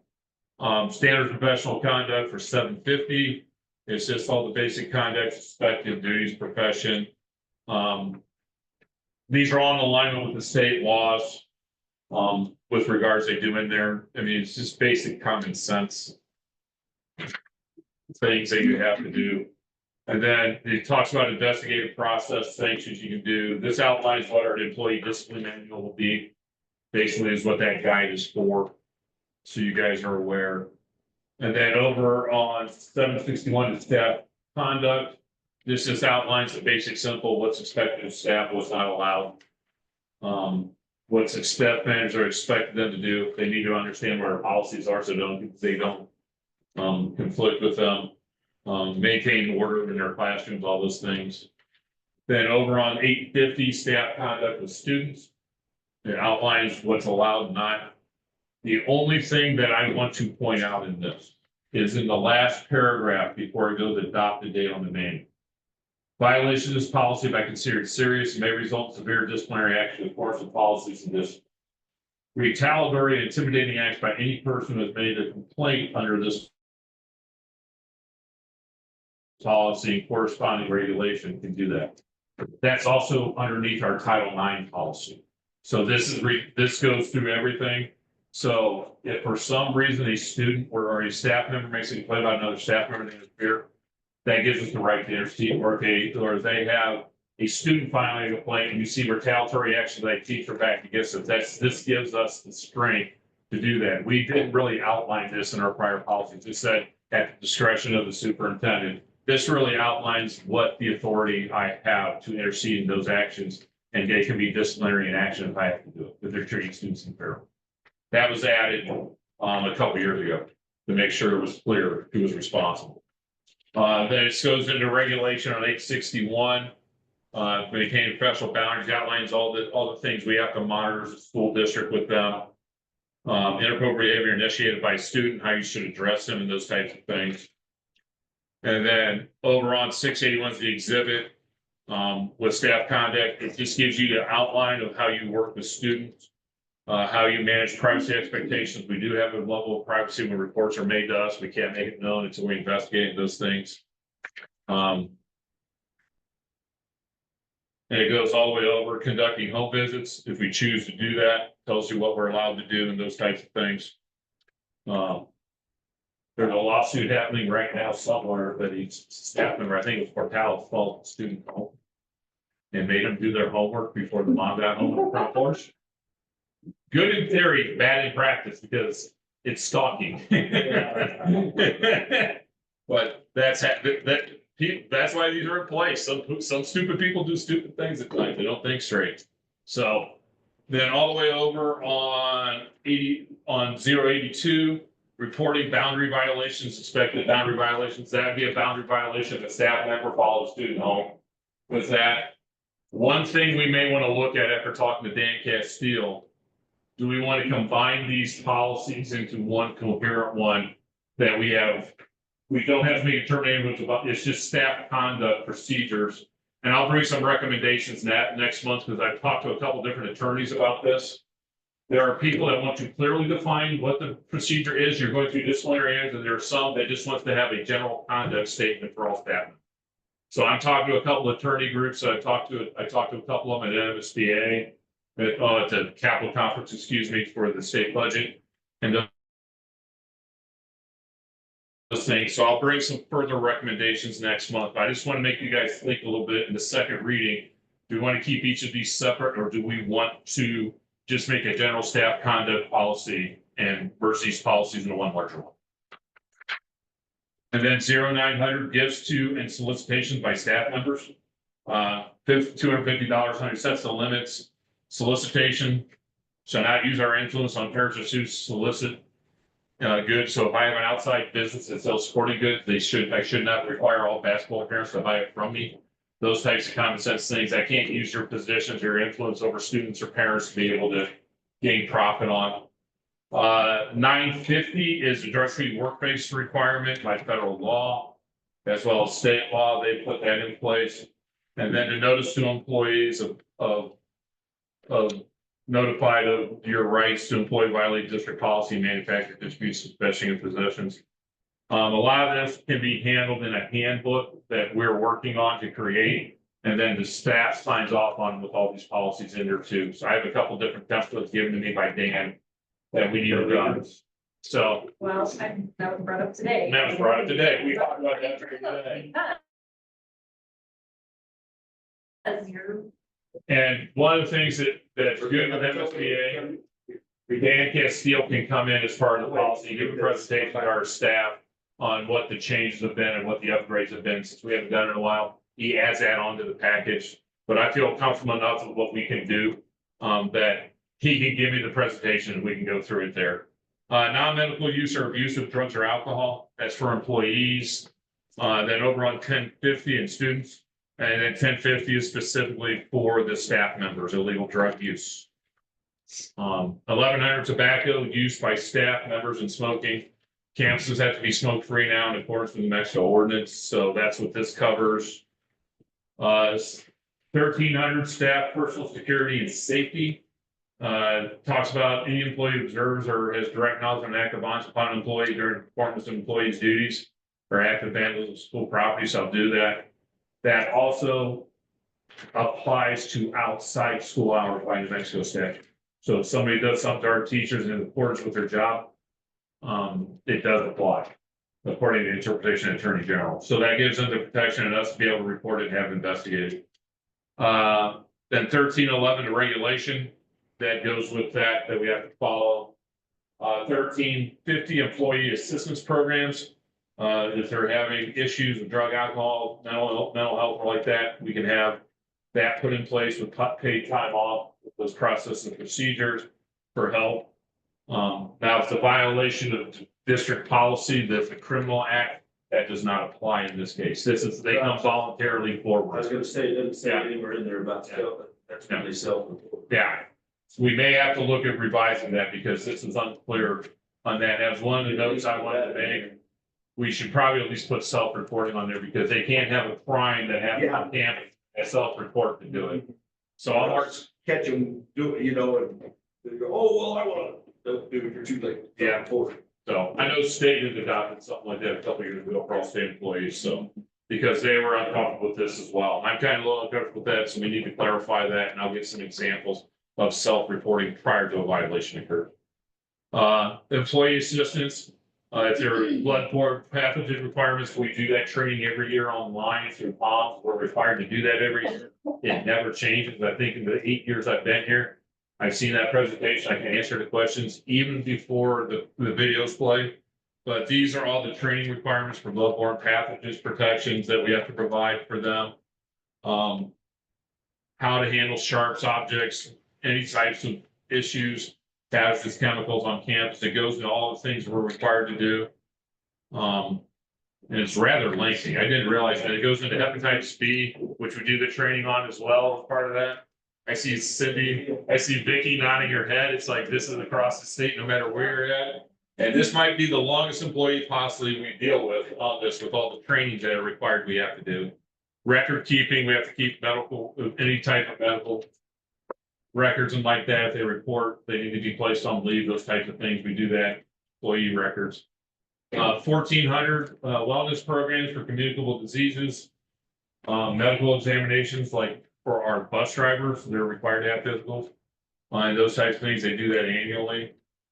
And those types of things. So this gets into the wellness program to do, the things they have to maintain it. Universal precautions we have to set them forth because it's put in place by state act a couple of years ago, what food service workers have to do if there's ever exposure to HIV and AIDS on campus. And then 1431 is the communicable disease exhibit. If you want to share this in your employee handbook, this would be a good example, put in your handbook of what's expected to handle those. Cleaning equipment, laundry instructions, those types of things, do that on place. 1500s workman's comp requirements, accident occurs, reporting and all that stuff they have to do. And then 1511 is the regulation for compensation claims that Vicky would have to file as part of that as you go. Barb, how many workman's comp claims you ever had to fill in your career? That many. Not that many, but they're a pain in the butt to do. Yeah. Because it was hard to Yeah. convince people to Yeah. do Yeah, it. It's like, come on. yeah, So Well, probably. and it is so hard to do, the tours, Yeah. with Shannon Bell down there. yeah, For the rest of the stuff, just, Then Yeah. you're just take the- link, yeah, it's just easy to pay for sometimes. Go on, but yeah. yeah, if I did, 1531, goes into exhibits like early return to work from injury, illness, those types of things. Right now, it's 3 days, if I remember correctly, if a staff member or student is out, will require a medical note to come in. That seems to be a good point for that. But also, we have some situations that are developing where people take the 3 and then go back to the doctor and get 5. Yeah. We might want to look at extending that just a little bit, because with the number of wind farm people we have to go out of state with health right now, I don't want to overreact right now on this. But we do have a lot of people that go back to Texas or other states for medical care that may have to take those 3 days. Well, with us being a 4-day, we're gonna try to encourage them to schedule on Friday, but with travel, depending when they get in. I'm suggesting we just keep it at 3, but we do have a changing clientele, and there is some flexibility in there. If they pre-approve it, it can be granted by an administrator or myself. So that way, if somebody has to go, like we ran into a situation, one of our students is gonna have surgery. They did the pre-screening on a Thursday, now the surgery's scheduled on a Tuesday, so it'll be on a week. But we've given that person online assignments, so there is flexibility inside the policy for us to grant it with principal or superintendent designation. Yeah, being a small school, I love the fact it's Well, that. and the 3 days is too, like it's a Yeah. stomach bug, if they get it on Monday and they're out Monday, Tuesday, Wednesday, they're like, what's the point coming on Thursday? Yeah, so there is flexibility inside that. 1,600 staff participation in political activities, can't use their position to influence students. Now, parents is a totally different thing, but on the other side of that, when we go to this, as we do our publications for the upcoming bond issue, we got to make sure that we do not politicize it or say vote yes for it. And we just put out there, here's what we're trying to go for, just please go vote for this. So I want to make sure that's what that policy covers as well. 1650 is the retention and production of personnel records and files. What's those things going on? Employment recommendations, Board of Education responsibilities, rules and regulations, employment references, investigation and record keeping. This gets to our record keeping for all employment actions we have. We do have our, I talked to you last month about the destruction of our old records and employee and duty evaluation. They're coming Thursday to start that process. The worst case scenario is $40,000, but they're looking at over 80,000 records is what they predict. We don't have 80,000 records, so you're looking at about $25,000 for us to digitalize all this and be able to access it quickly. How much do you? What did you say? It's not to exceed $40,000 for doing it. And what they will do is they'll take care of all the records retention, record storage. We will do the filing system. So let's say Courtney graduates and in 2038, she decides to needs a transcript for something for her job. We can go ahead and request it electronically off of there, so I have to dig back to the room here, or where do we put? I already got back to 1960. 1960 in there. And 1954 is back to 1954 is down in the little neck room. So we're gonna electronically all that, because when we found what was it, 64th year, had to find the transcript. That was a fun adventure. It took us 3 hours. So now it'll all be online. We can pull it out, so we can pull this out. People's grades recorded. Yeah. But aren't you glad we don't have And the- other kids? Right. Yeah. You know, this is pretty easy to find. We will confess, when we were going through the filing cabinets down there, we saw a Lightfoot handbook we thought was Cody's high school disciplinary record. From 1961, so we knew it could be, he wasn't that. I know which I'm.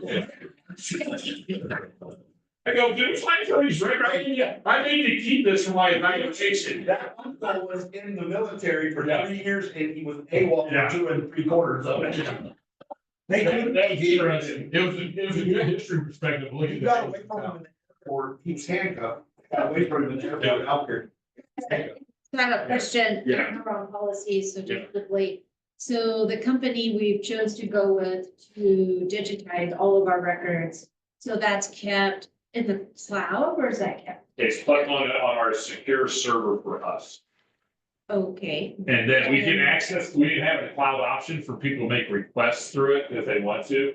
We haven't got to that point yet. We need to see how many records it impacts and what the future cost is gonna be. And we go from there, but basically what it is, it's all electronicized on a secure server that follows the federal and state requirements for record retention and security. So we can access it through their neutral, third-party neutral site for us to do it, or we can house it internally. I've had some initial conversations with Stacy and Robert about doing it. Most districts keep it out there, But I don't think it's gonna be that big of a drain on ours that if we keep it on our own internal, we got space on a new server that was just put in for our security system. So we're gonna talk about looking at it, but we may want to keep it outside per state because of the extra security that they can provide with their 3 levels of security that's in compliance with state and federal. You might just want to keep that as just a recommendation. Yeah. Been there, done that. Yeah, That's different from your security system, but. yeah. So you're thinking of doing this, sorry, I was looking at some stuff, Yeah. some policies. So you're thinking of doing this in-house or they're gonna come in and do it for us? They come in and do it for us. Oh, perfect. Yeah. Okay. So they're coming in, doing all the assessment, telling us what's gonna do. They'll destroy all the records we don't need to keep. And then we'll go And from they're there. gonna log all. of Yeah, this? they have all the logs. They'll give us a Okay. directory and we even set up the directories of how we want to do it. We still have financial records that are long. Yeah, we only gotta keep it 7 years and then Kyra office over by Nicole has them all the way back to about 54, I believe. So, Yeah. so, And then they'll be, so they, because this is super important, which you Yeah. probably know. So anything they destroy, they're gonna document. yeah, And they'll then, follow the records disposal okay, process and procedure. They'll give us the formal documentation okay. of everything. We keep that on file in a book with us. And then how will you pull those items up? How does the software work? If you want to pull up Courtney's whatever in 20 years. They will do how that. is it? They will do that filing system for us and then we'll set up the directory. So like we're gonna do it by class. We do it by year of graduation. They give us a year of graduation, then we go through that and we pull Courtney Brandenburg off by student identifier name. Do all of those characters by text, are they OCR? Yes. They were required to do it to be a CS vendor. They gotta meet all those requirements, and everything else. So we're doing this through ds.org. Does They would want to do handwriting it to the convert meal. over? What's that? Does handwriting convert over or just text? Everything should convert over by their system. Yeah. They're required to be a CS contract to do it. You gotta ask. Yeah, I'll double check. They're coming tomorrow, so I'll ask you for sure. Yeah. Or typewritten. Or Yeah. Yeah. You know, or typewritten. Yeah. And so I'm gonna put your wife out here for just Yeah. a second, but it's a compliment. Yeah. So Shannon Lightfoot, and I started all of Central's, records management Yeah. together From. day from one. Day one. 1945 Yeah. Yes. to. And Now. it was a chore, it was a chore, and we learned a lot the hard way. Yeah. And so, I don't know, it's been a while, I guess, since she was in that, but she is, I mean, I'm not saying you guys Yeah. don't, but she's been there, done that. Yeah. And so she's someone you guys could pull in if you Yeah. have any questions or, Yeah. yeah. She I does in the trenches, I go up there. Also have 2 other people that I've worked with in the state that have used this company before that I can call. Who's this? One is a retired superintendent that recommended this group to me. And I trust his judgment a lot.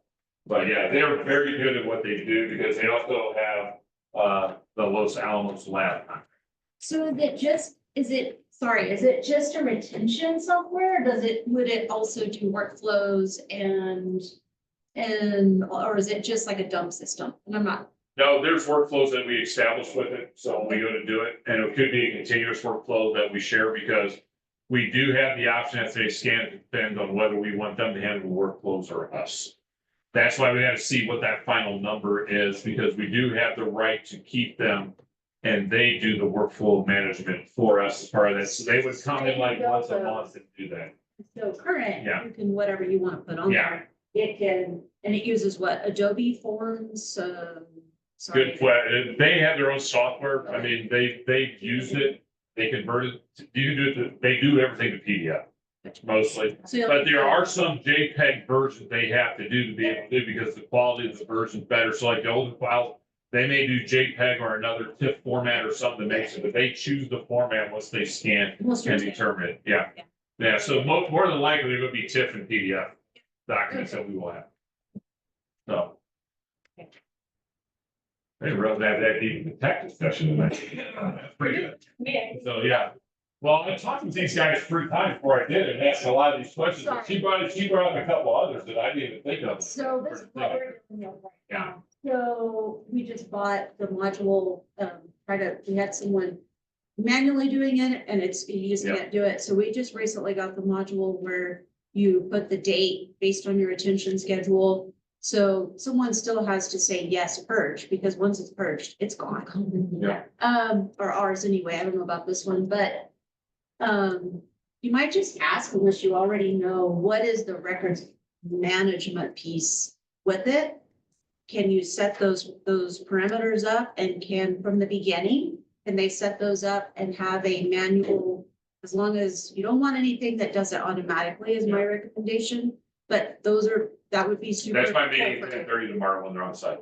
That's the first thing we talk about, because they want to know how they're going to manage that process and what we're comfortable with, so. Okay, So yeah, that's our 10:30 meeting tomorrow when they come on site. Okay, 1,800 staff grievances, talk about the process, definitions under regulations underneath 1811, levels of a grievance that you have to go through when filed. Then over 1831 is the formal grievance form. We already have something very similar to this, so because it's an exhibit, we can change the exhibits however we want to do it, so we can go from there. Staff grievances level 1 form on 1832, level 2 form on 1833, and then 1834 is level 2 grievance form B. So we have our choice of those. And then over on 1835 is the level 3 grievance final action that's presented by the final person that acts on it, whether it's the board or me. So it could be either, most of the time, the level 3 is just determination of the employee on agreement. So they would have to deal with that. The board, they have the right to a hearing with you, but it could be you guys reviewing my decision on that level 2 and then going forward. 1900 prohibited personnel practices, talk about whistleblower act, postings required, business sales prohibited, contributions, all the no-nos we have to do being in school offices. The exhibit of whistleblower act summary and those types of things is over there. 1950 drug and alcohol testing of employees. We are required to do it for all our drivers, bus drivers and or suburban drivers. So there's that. There is being a push by some of our districts in our area that we'll talk about in July of drug testing our athletes because of vapes. I know it's an issue. I know we have it going throughout. I just want the board to think as we go forward with our athletic, are we going to test athletics and or students with that? Students is an iffy area test, drug testing, only if they're participating in extracurricular activity. So we can talk about that in the next couple of months and kind of think about what we do as we do our handbooks, because we've had a discussion initially. I know it doesn't seem like it's an issue, but with vapes, it's issue wide, and those things have a lot of impact, and those stuff sticks around for a long time. So I just want to make sure I get a feel of the board as we go forward with handbooks, how you would like to proceed. We can talk about it next month. So we can go from there. 1961 drug and alcohol testing of employees, other than transportation employees. We do have the right to randomly drug test our students or our staff, choose to do so. and that's everyone? That's everyone. It's gotta be random and we gotta do it by a third party, because we do not want our nurse doing it. Trust me. I was in 2 districts where we did drug tests randomly, and one of them did the nurse and one of them did an outside contractor. The one with the outside one was much easier and much better. And White Sands. Yeah. Yeah, Tammy, living here, they literally went to Fort Sumner. She was able to. Yeah. She go before something. Yeah. To Fort Sumner. Yeah. So that we had the record. So they. As long as White Sands doesn't see $60,000, we don't have to go to procurement. So we can look at that later and go from there, but that fits in with the overall general health and well-being of the staff. 1981 drug and alcohol testing of employees other than employees. Affidavit signed. 2050 professional staff positions, talked about licensure for those for professional. 2150 is that staff contracts and compensations we're required to do. So it outlines the length of contract you're allowed to issue. So that way you can go from there. That's in compliance with state law. 2200 professional staff salary system, which we just talked about today. Vicky and I are looking at that frameworks to tie that up, because now that the line items report back to the state budget for our FR,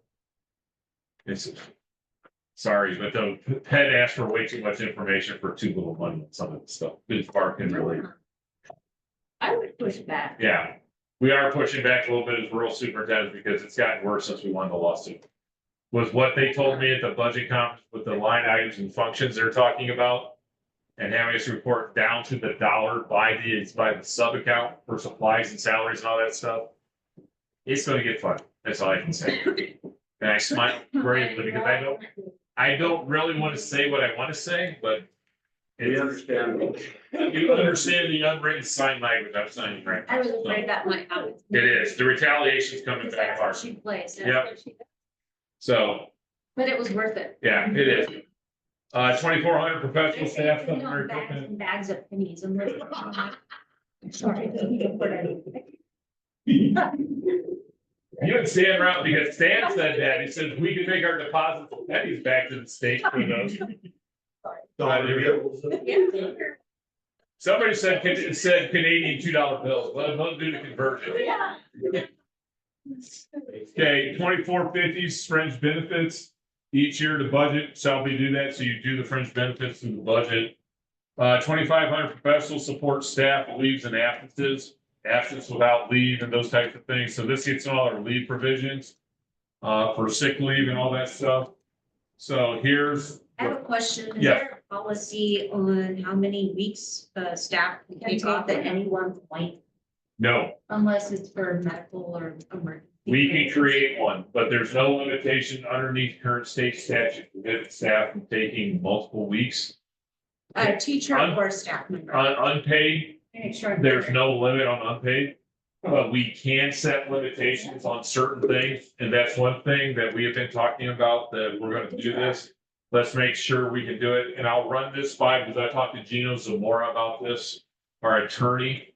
About that, we gotta be very careful how we word it, because we cannot prohibit any medical leave that may impact. But personal leave and things like that, with documentation, I have the right as a superintendent to deny the practice. Or we could set a limit of that, you have to have 2 pre-approved instead of like currently, I know Barb, we've done this for a while. So it's not the views, if we can have them be. So who Be approves? using. Sorry. So who approves? You approve staff, you approve teachers? How does It that- goes to her, she submits it to me, and then we do it. So you we're- both have. to- Yeah, we both have to approve for a staff member, if it's an admin, it comes directly to me, if it's a custodian, it comes directly to me, so. I understand. the Food service. medical So all stuff. those things that go on. But we can also say they can have one unlimited professional leave, or how we want to set that up with those uses. And for me with vacation, if anybody's 12-month employee that has vacation, we're allowed to limit them to a max number of days in a row. It's been done before, because I know superintendents they can't take more than 10 days successive in vacation. Well, what could a teacher accumulate in vacation? They They can't, don't. they don't. They get It's only 12-month employees, they get sick leave and personal leave. Oh, so they don't get No. 50 hours. Yeah. For the year, and they don't carry over. They don't carry over. There's 2 personal leave, but it doesn't carry, so you can't, you So know, then- when you're finally getting ready to retire, you can't have 50 days of Yeah. personal leave. Yeah. Sick. And sick, it's So, 10 It's days. leave without pay. Yeah, Leave yeah, and you dock them. Yeah, You dock, you dock them. So you end up with no paycheck. yeah, But to me, that. We don't allow leave without. pay. Because if they don't care, yeah. and they have other sources of income, Well, Yeah. BS, we need after 30 days, if you're not here, adios, here's the door, don't let it get you on the way out. Yeah. Well, 30 days, I would think, well, 30 Well, days. there it is, Yeah. decide, right? Can we do that? This situation, I gotta run that by Gina, because that's gonna be one of the situations, I know the situation you're talking about, I'm gonna run by Gina, see what we're on. So, It's not fair to the students. no, it's not. It's not fair to anybody. It's not right fair to the rest of the staff, I mean, I mean, You guys what have- talks about a morale, 2 subs, you know? yeah. So, yeah. Okay, so 2250 professional support staff sick leave, get to those, why was it approved? Sorry, I'm getting into probably personnel stuff, but. because. Policy that says no. Yeah. It really didn't matter. Yeah. One way or the other, whether They it were- was approved or not, it didn't they were- matter. They were gonna go anyway. Yeah, It didn't matter. They were gonna walk out anyway. But there's no recourse for us to say, well, don't come back. Well, and Yeah, that. Because it's not job abandonment by law because she notified us of leave without. My only issue was I didn't have substitute students. Yeah. So I was asked.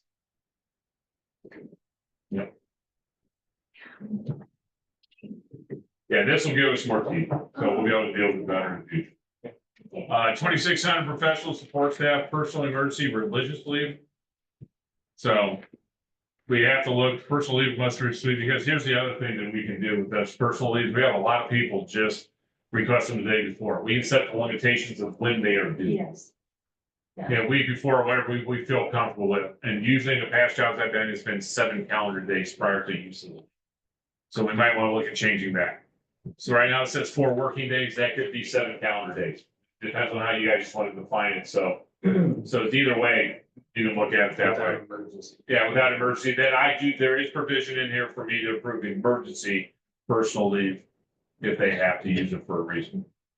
And the other thing that we have to talk about too is right now our bereavement leave is 5 days per occurrence.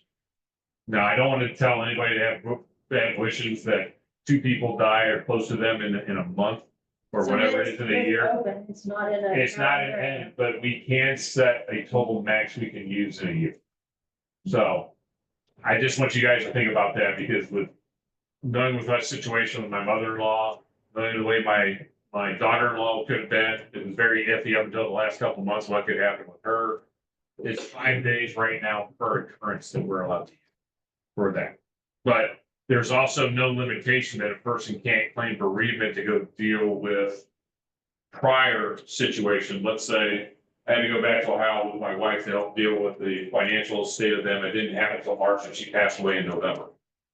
So It worked really Yeah. quick. So we did a 12-month, it had to be within the 12 month, believe it or not. Yeah. It's been 2 years later. yeah, And so we had to update ours just recently, 12 months, and then the first situation, which heaven forbid, you hate families to go through this, Yeah. but it was a week, and then the next situation, we had so many events that could occur in a year, and then we also had immediate, and then we had, yeah. relatives that were. That's what we suggest, we could do a tiered approach to deal with it. So it's an immediate impact, where it's mother, father, son, daughter, in-law of your spouse, those immediate ones, and then your aunt, uncle like that, because like me, I'm the executor of one of my cousins back in Ohio. I'd have to go back and deal with, that could be a secondary tier that would have to happen. So that's just the way, I just want to make sure we're looking at that because I was going to recommend that so many occurrences in 12 months, you use that for that occurrence. So that way it's on a running clock and we can look at it. So there's that. Leaves and absences without pay. This is one we can look at. Leave of absence requested pursuant to this policy may not exceed 12 weeks. That's more or less like sabbatical opinion. We may want to look at shortening those times. So these are just general policy. We want to make it stricter. I mean, it just does. I mean, it just makes it. And then I believe in here.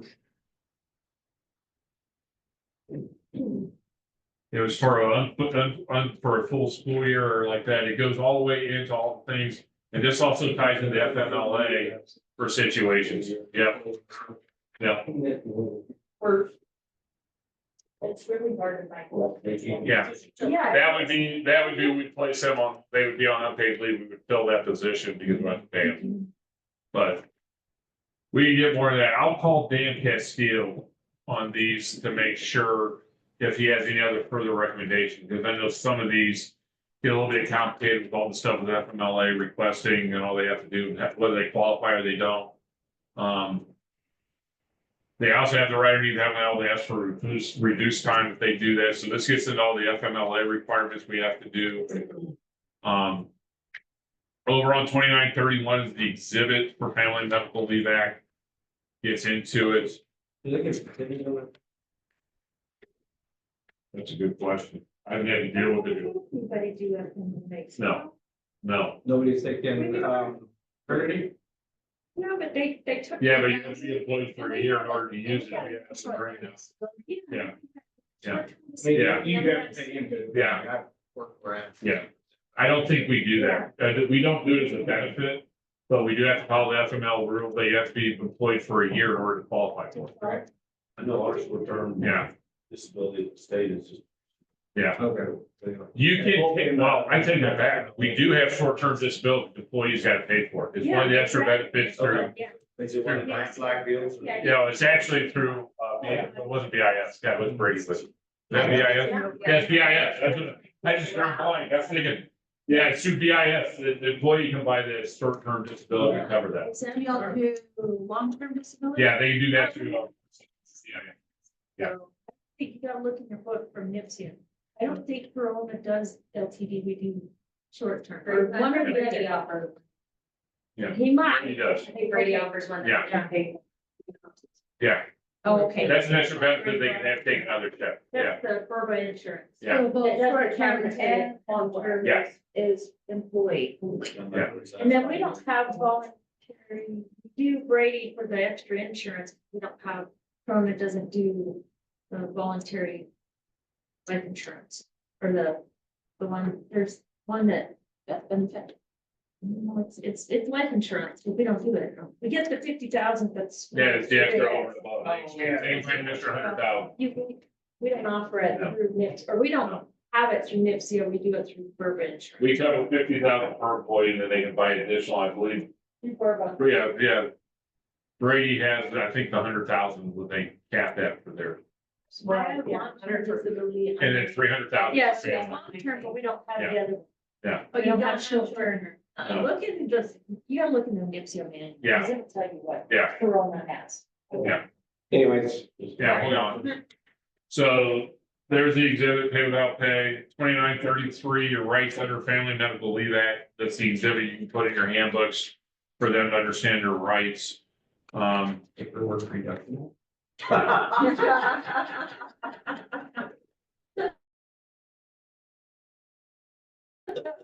I won't ask for that one. Oh, there we go. Okay, 2935, the fact sheet on Family Medical Leave Act 1993, all the benefits all the way over. Then over on 2396, certification of healthcare provider for family medical serious health condition. So if you're asking for a family member, we actually, if we ever get asked, we've always been told, and I don't know what Vic has been told, but our attorneys have told us always use the federal form on our website because they change all the time. So if we ever get somebody to ask FMLA, we'll have to pull them down from the federal website because they change almost monthly based on who's maintaining and going from there. So we'll go over there. Professional support, military legal leave. So military leave, when Nicole was getting called back to duty, she was protected. We had to pay her and do those things, which is good for our country. Sabbatical leave, 3050, you can request it, and the board may grant sabbatical leave to licensed teaching administrative personnel for a maximum of 1 year. That's without pay, by the way. Okay. You can grant without pay. It's all kind of, yes, no, sabbaticals are without pay by law, so. Then we can go. Professional support staff, voluntary transfer, or accrued annual sick leave, limits on donations, that's our sick leave bank, 3,100. Yeah. That's our sick leave bank. That can do, those who only contribute can get into it, So so, you can donate it to. yeah, Yeah, you can donate it. Yeah, I remember when Terry Seaton, when, Jeanette was so sick, yeah, everybody. Everybody I know, donated, yeah. and, my aunt never took a day off, driving the bus, and she had, And we decided she had a at whole some bunch of point, I those. don't remember, I don't think we put it in the manual, probably need to. We decided that there had to be a max, like you couldn't have been here for 30 years and had 600 hours. yeah, You could only do 50 or A something. person donating, may Yeah. donate our. Yeah. up to 20 days. Yeah. Yeah, and I think we did use that 20 days, we were. We did 5 or 6, I don't know, I mean, I know it was just something that Travis yeah, did, and so then I could get track.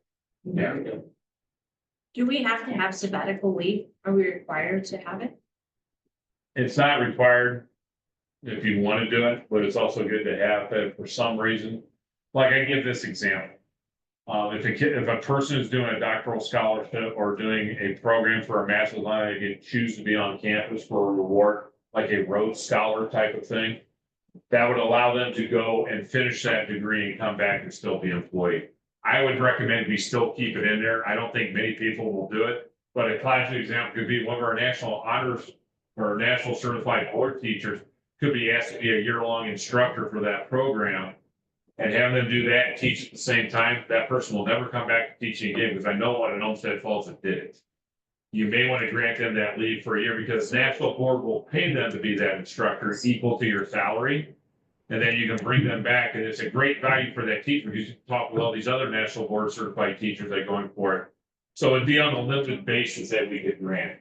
So I'd say we would just like to keep it in there in case somebody goes down that road or whatever. Could anything else fall into that? It's anything related to professional that you would ask to leave and go on, but there's very limited. We can define what a sabbatical could be if you want to do that, but that could be done in administrative guidelines and not necessarily the policy. In our handbook. Yeah. So it goes to 3,000, no. Find myself. Okay, 3,000 professional leave policy. So he goes over there, 3011 voluntary transfer recruit sick leave. These are the regulations that are in there, 3112 and 3133 is the form for requesting it. And going from there, 3132 employee transfer program statement of healthcare professional has to be filled out by the doctor, I believe. If I remember, because I had to do this once in my career for an employee. Yeah, healthcare provider filling out the reason for their leave, like that. 3133 is the exhibit for authorization to disclose health information for school purposes, like a person, like maternity leave. One would be one of the examples where a person has to go out for a long-term disability. This is the form you can use to report for long-term disability. That the doctor requested they be removed, here's the reasons, and then we can use that, or the doctor can do a letter. They got maintained. That's. I got it. Donate it. Yeah. You gotta keep. So you gotta keep so many days. Yeah. So new employees that donate don't qualify to get 28 days, so it's gotta be like 3 years down the road. Okay. So you can't take advantage of that as you go. Okay, so 3130, that goes from there. 3134, request to donate annual leave. We usually just done it by them emailing us to put it in the pool, but we did have a letter that Karen had that you could donate in, and they just checked yes, and then we do that. Well, I don't know how Bart did it, but when I got here last year, they asked me when to donate. I said, I'm only get sick days. Well, I can't donate it in case I get sick. That's a different thing. But yeah, so there's some document. Yeah. I'm getting old. Yeah. Yeah. Doing this. In the system. Yeah. In the system. Yeah. But I don't know if it's been maintained. Okay, 3150, I talked already about bereavement leave. Professional staff bereavement leave, so we can talk more about that. Think about what we do for professional staff, vacations, holidays. It explains 12 months. Employees are only one eligible. Holidays may be established by the school calendar as well as part of that. That the county gets your vacation. 3450, professional staff hiring. Processes we have to go into to follow for that. Reemployment contracts, what we have to do in order to do that. Professional staff hiring for the handbook regulation that we can put in. The professional release for background information, since Tom's put that in place a couple years ago, and we also have to do it for a certain number of areas. We also have to ask for a release by the person that we're doing the background check on and the reference check, which we already have on our website, by the way. Tom's gave it to us last year. So we did that. Background check form, we already have a reference check form, so that'd be an exhibit.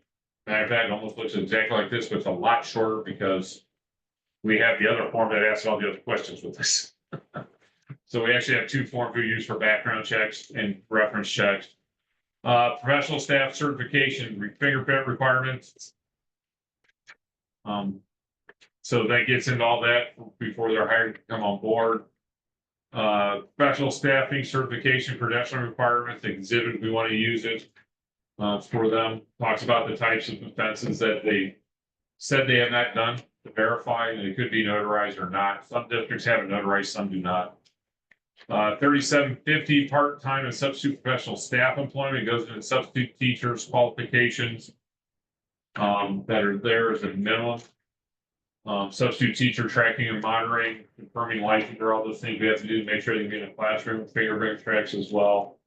Arrangements for substitute staff members will establish procedures reporting the need for and arranging for professional staff substitutes. We do it online right now through Google Form, but Vicky and I are gonna look at how we might go to use Vision, a lot better to do that to track it. Because we do have some people that report it late or don't report it on, and Van and I are going back and manually putting it in, making sure we have all those dates put in, so we're looking at also having a paper backup. Joe recommended that even though you may do it electronically through Vision, those things also have a paper backup just to make sure you have it, so you have double documentation. So we're gonna look at those procedures next year. 3861, arrangements for staff members, substitutes. 39 physical professional staff orientation and training, goals and objectives for the policy for new employees. It goes into the training piece of it again, bottom, that we all have to do. Personnel policies that we have to inform them on, all those things. 4100, professional staff development. That board encourages that to happen, and as the superintendent of the district, we make sure we oversee it. We give them professional libraries, conferences, when they're district visitations, and it outlines what can be done as professional staff development. 4150 is we ever initiate into a staff or teacher residency program at the university. It outlines the process and procedures for those teachers. This is done because of the Ed Fellows program that was put in place by the state a couple of years ago. But you also can enter into residencies with other institutions and not follow it if you want to use your own money. But this outlines what the stipends and everything are for that. We may actually have an Ed Fellows social work woman or EA, like go back to their social work certificate. So she's looking at enrolling in that program next year. EAs, there's Yeah. nothing in here. They're covering these all professional staff. Oh. EAs are covered in professional staff. So even a teacher residency program, EA is a paraprofessional teaching, so that's how it covers. I just didn't know if it was different. There was some- No. No, subs are separate Yeah, categories, but our EAs are higher direction, our needs instructional, they are classified most of the time. As It wouldn't take teaching. her much to get her, so. No, it won't. Or. Yeah, she's already got 18, at least 18 hours as a minor in social work. Nancy, yeah, she's already. So, yeah, she already had 20 hours in her undergrad, so she's looking, going back in. The thing that I wonder about is I met with her today because I have to submit her Ed Fellows request by May 15th. Get her in the program, and then, there's a difference between a PED certification and a full social worker license. So we gotta make sure she'll qualify for the PED license with a full social worker. I don't want her to buy a bill of goods that we're gonna get to the PED license and not be able to practice all the things out in public. Because we need a full-scale social worker to deal with issues here, so they can advise, reach out to the well programs like that in the state. So that way, you can't do that completely with a PED license, because you're not able to act as an agent of the state or district at that age. So, with her being 5 minutes. yeah, yeah. And she's very interested, so we're encouraging her to do it. And going from there. Yeah. Yeah. Yeah, 45. Yeah. At least I live close. Yeah, professional staff assessment and transfers, the assignments are at my request transfer. Professional staff schedules and calendars, which we'll be working on. I'll give you an update once we get through all the approvals on those later. It talks about my responsibilities and board's responsibilities for those. 5,000 professional staff meetings, 2% are arranged for hold staff meetings that they may arise. Doesn't seem we have to do them all the time, but it also applies to our professional development meetings that we do. That gives us the authority to do it. Professional staff extra duty, all coaching scheduled will be managed building athletic director in accordance with the New Mexico Athletic Association. I don't know what a building athletic director is. It's arranged by the superintendent here. Me. Okay. Yeah. It's me. And I have 2 athletic assistants, Amanda and Randa. And next year, we've got a couple people interested in stepping up and helping supervise and things like that, so we're gonna talk to them about what they can do, but I do everything, we kind of break it down. She handles transportation, Randa handles crowd control, and and she loved it. She did, because she was part of her internship, and then I'm the one that does all the reporting back in, and Hannah wants to get involved in some scheduling and like that, as well as Monica. I'm not asking Monica to take everything on, but Monica has expressed an interest of being more, and she actually may want to do the background stuff, the concession stands, ordering, and those types of things. So it's really been a team effort around here since I've come on board, and I know it was that way beforehand, but we really don't have many issues to come to that. It's just, I have to throw fans out like I did the first year I was here. But last year, we didn't have to throw anybody out in our own games, which was good. So, Start looks. yeah, Nice conversation. yeah, nice conversation, yeah. Yeah. Yeah, professional staff and extra duty, we got that one done. Professional staff duties and responsibilities, just talk about what teachers, administrators, and school staff are supposed to do. The evaluation of professional staff members, so implement these staff evaluations. This is also covered the teacher evaluations that are on there. So we're working on those processes right now. This outlines the regulation and purposes of evaluators, what you have to do. Frequency of written evaluations tell you how often you can do them. Like level ones, you have to do 2 evaluations a year. Beyond that, we can determine to change these. Level 2s and 3s are only required 1 a year by state law. So that way, you guys are aware. And we go into that with follow-ups, evaluation programs, licensed administrators, other non-licensed personnel. Professional staff promotions, self-fill positions of increased responsibility with the best available candidates. I don't want to hire Joe Smo. Best. Like you guys did. Not just because they apply. Yeah, Yeah. Okay, yes. remember that. Have I forgotten that? No, you have not. We need to go. You hired me. You gotta remind me. So, okay. Maybe you know. Just remind me occasionally, I'm fine with that. That's your. You were the only ones, I guess we did that. So you can rehire me, so that's your fault. There you go. That's on you. I got your back.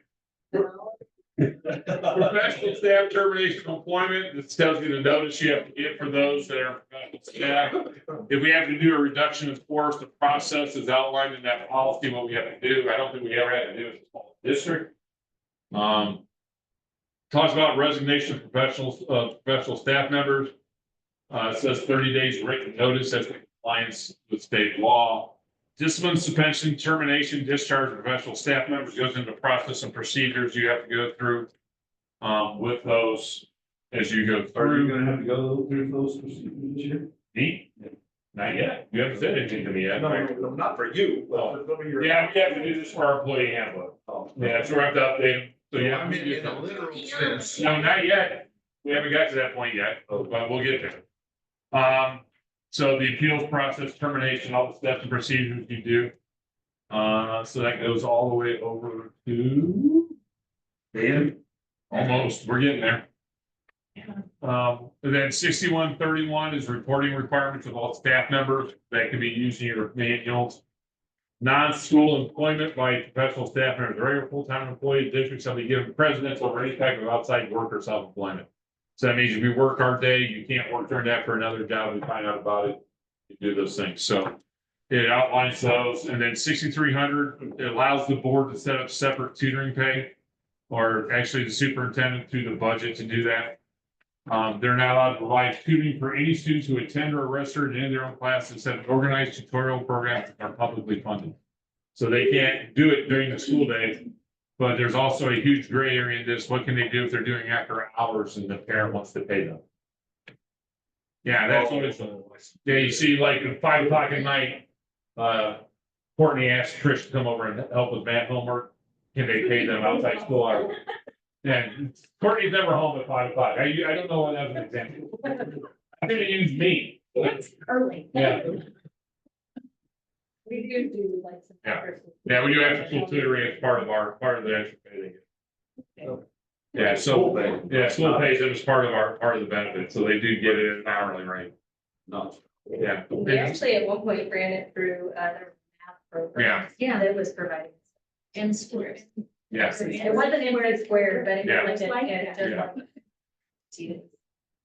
Professional research and publishing, the board has proprietary rights to publish, question period, advice, government, police, provide such money in their own time. Okay, so that just gets into copyright rights and responsibilities of the board of the school employees, residential school district. Support staff positions before any new position, superintendent will present a job description for a position. We did all that last year. And we're gonna have to redefine a couple of the other positions this year because bringing Vicky back on and reshifting responsibilities. So I'll bring those up in July to the board or August before the school year starts for approval. So that way, if there's any changes with job description, I have to bring those forward. But every single position has a job description. As of now, yes. Cool. So you approved those all last year. Just wanted to make So- sure they're each person. Yeah. And do we have any moving from level one to level two? Potentially one. You have to move, did they ever mandate that you have to move into two or three? Or you can stay two? No. You can stay You stay two.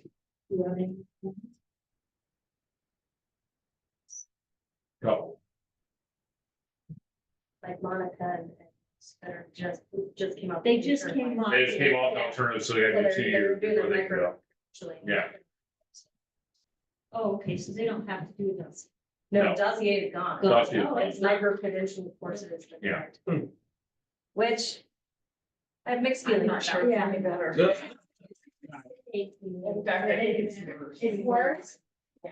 You don't the have to prove oversight anything. of it and the quality is very, And a lot of it's busy work. yeah, that's Like, what I mean. The you know, the rigor of the yeah. courses are. Why'd they go to that? It's a great idea if you're gonna get more teachers to come in, but. And they Dumb it down to see it, to think, Yeah, exactly. so they don't have to worry about that.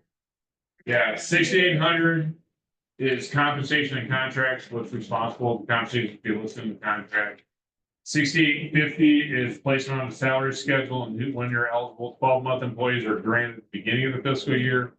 An employee must work 1 day more than 1/2 of the year to receive a step advancement in salary. So we have a teacher leave at mid-year and wants to come back later on. We don't necessarily have to count that year as a full year of experience too, so you guys are aware. So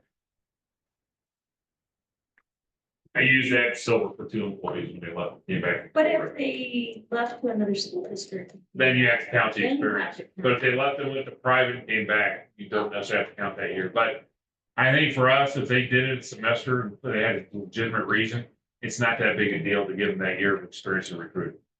So that's just how I think on that. But I just want to make sure that if that would happen, we could do it. But if they're there a half year and leave for a family reason, I'm not gonna hold against it. Support staff supplementary pay overtime, extra duty pay schedule that will work on. Support staff fringe benefits, depending on how we want to do that, but we do not pay our lay coaches any types of fringe benefits. As they go, they get paid salary. Support staff leave of absence, that refers back to the policies early on. That applies, they combine all those into one. Support staff conference visitations, they have the same right to attend. One thing that we will probably do is enforce that 20-day rule and with very few, but Penn sometimes don't notify us on support staff till like 10 days before on when they do their conferences. So we may want to look at the days requirement for support staff report, because like, for example, the spring building managers meeting, if we wanted to send anybody to it, which I could have gone as our district representative, our master facility plan and our facility maintenance plan. They notified us 10 days when they finally moved the site to a new place. And it's like, if that doesn't meet that, we couldn't send a person that's in policy. So, but there's also everything in here later on, or that we did earlier, that discretion is superintendent. I can approve those emergency leaves and we can do that as a professional leave emergency. Support staff vacation and holidays.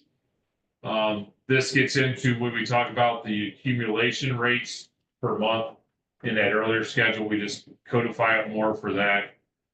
Support staff hiring process you have to use. 7661 support staff hiring regulation. And then there's a pivot that you can use conduct investigation releases, support staff hiring 7682, which are very similar to the other documents. 7700 support staff certification and credentialing requirements, fingerprinting again. So these are pretty much almost all the way to the end of support staff, the same as we did for professional staff earlier. 8100, same thing with support staff and training. Same thing with support staff transfers. 8250 support staff schedules are the same. 8450 support staff workload. Employees are not able to 1 week in advance of any modification to their work week plan. With this policy, I'll be able to adjust, like, if we want to extend our food service a half hour extra, we can have the budget to do it. Or we want to hire an extra person, the board gives me approval. We can set those work weeks and change those parameters with that. as we go forward. So it just defines the work week too for support staff people, since a lot of those people are hourly, not ours. We do a lot of salaries. So ours are salaried, so we don't necessarily have to notify them of the change in salary, but just a change in working conditions. Okay, 8461's regulations, support staff workload, fair labor and overtime. The reason whoever wants the salary is brilliant, so you don't have to worry about the overtime rule that was put in place. Now probably that's been around a while for rural, because everybody goes on salary, because you don't know how long, because you'd be driving a bus at 6 o'clock at night, and that'd be part of your normal workday. University. Yeah. 8550 support staff meetings, supervision of support staff, the same as the other ones. For 8850.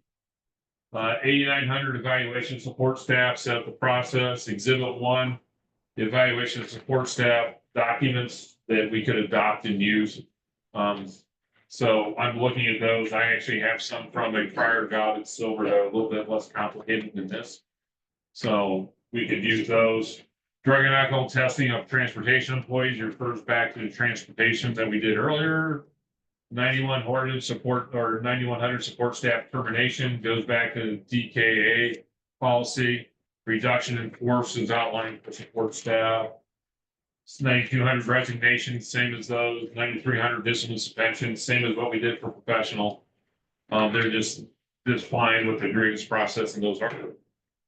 And finally, 9350 non-school employment by support staff members.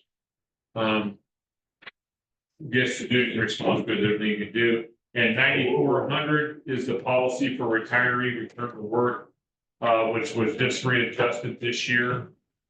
For 5 years instead of 3 now, so you can sit out. You can sit out and then come back for 5 years instead of 3 before, for the full year. But if you sit out the full year or 90 days, it just depends on. What part. Yeah, that's the 90-day one. Yeah, it's a full year, you can come back and whatever. They can resign on, in May and, or do it in May and then come back in August. Yeah. Correct. When it was a full year, there was no limit.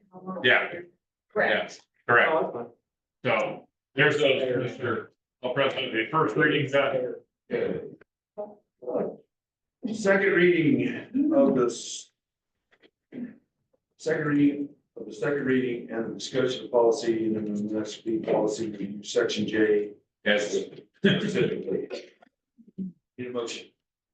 I Right. Motion been made and seconded on the second reading of policy J, section J. All approved. Third reading and approval of section I, specifically. What happened to P? We already approved G That's the earlier. first one. That's the first one.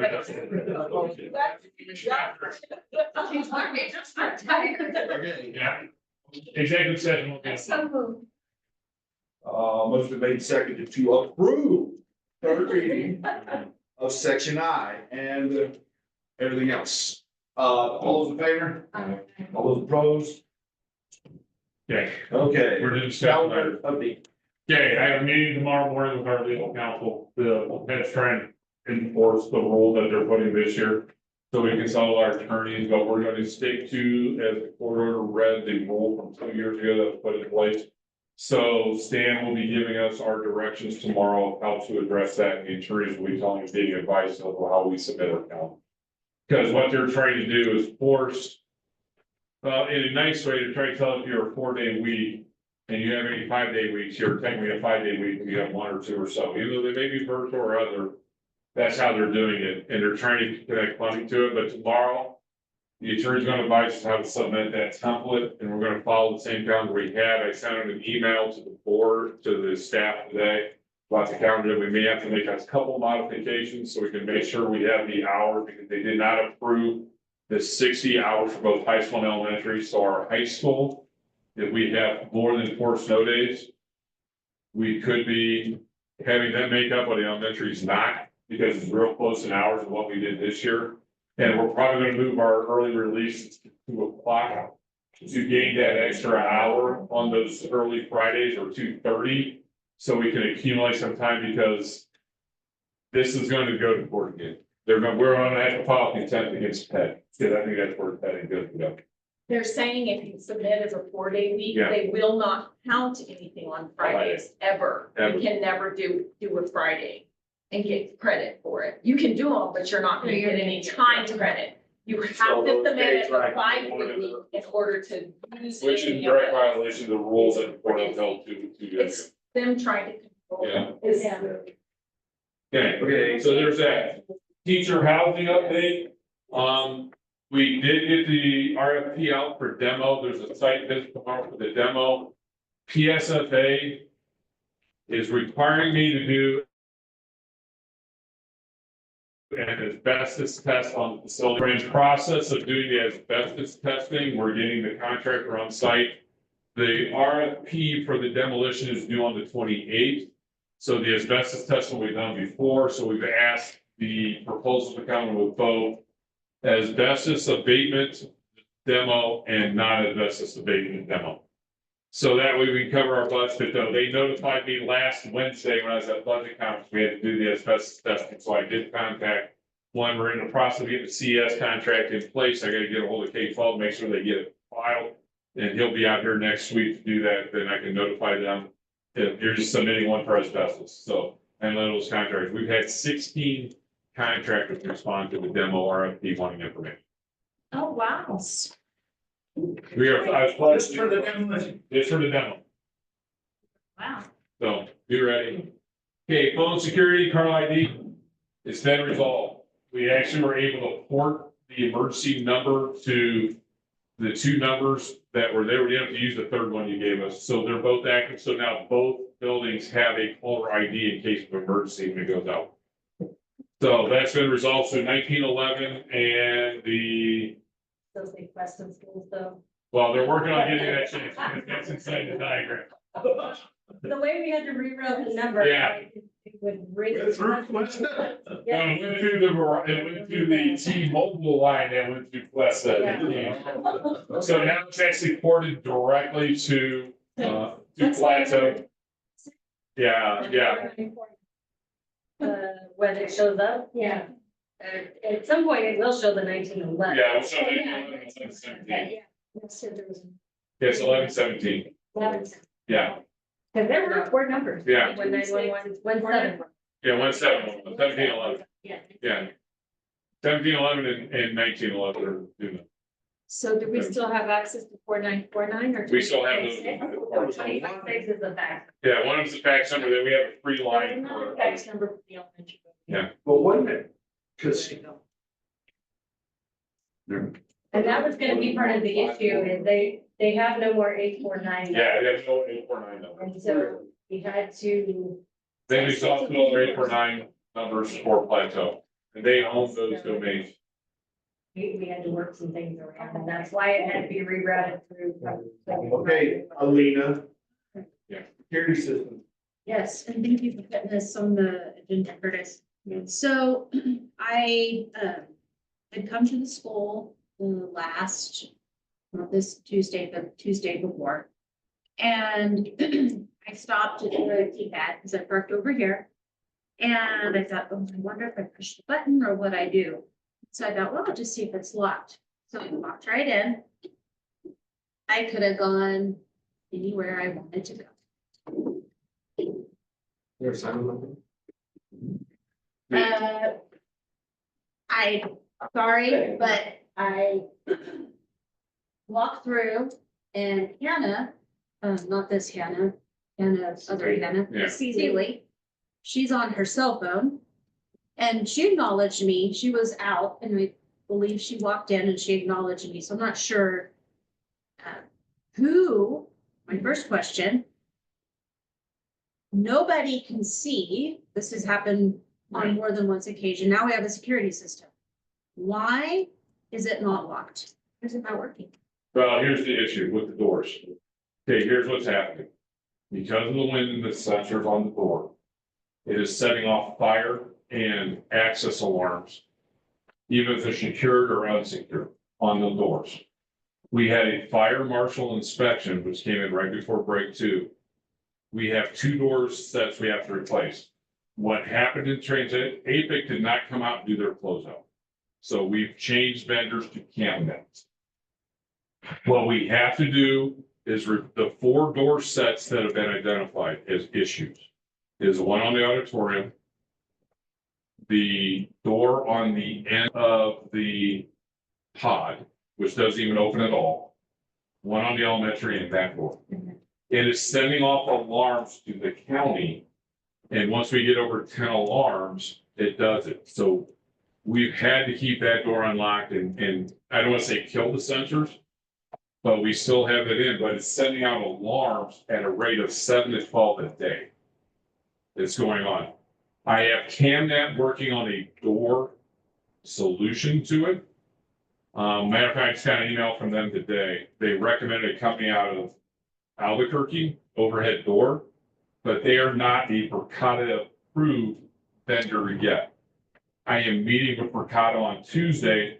The closest Verkada approved vendor for their doors and their systems, not to void the warranties, is in El Paso.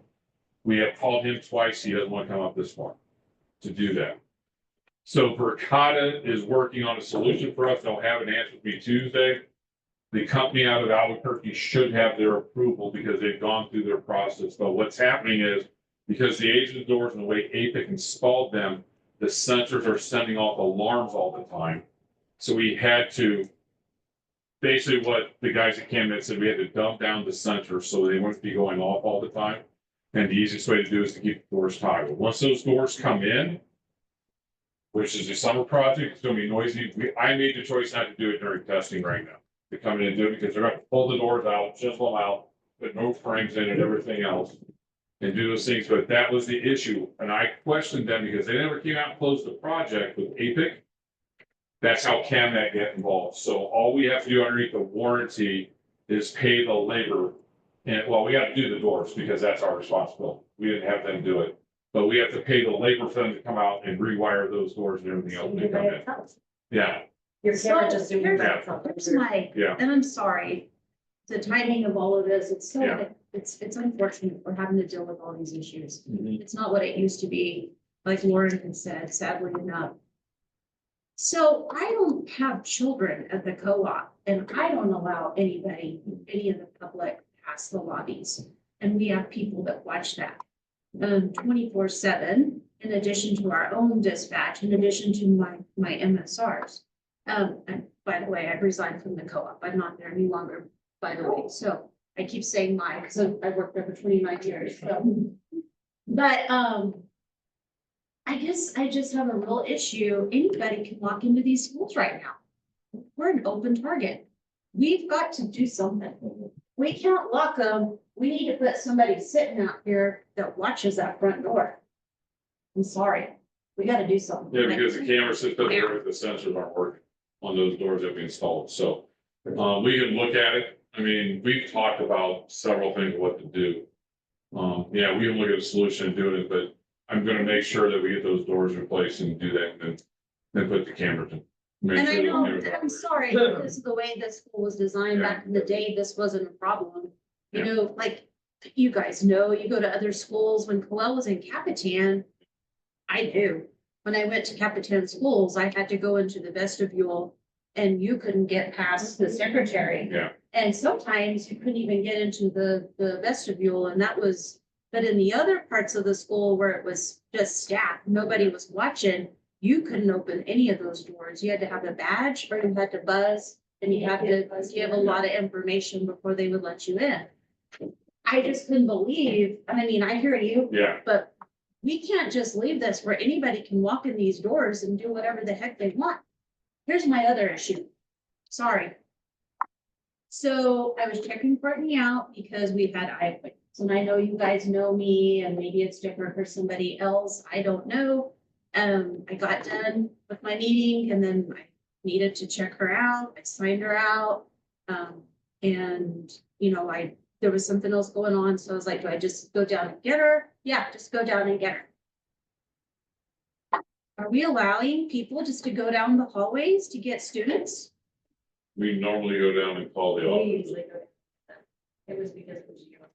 Okay. No. Normally I go down the hall and I. Okay. We call it into the classrooms and do it. I will duly note. Okay, Amanda, remember to put her picture on the profile inside the comment. Yeah. Both wanted. No, happily as I go to. Now that she's better with the. Yeah. And to be honest. So I don't know if y'all noticed, but I do have more time on my hands. Would you come sit down with them?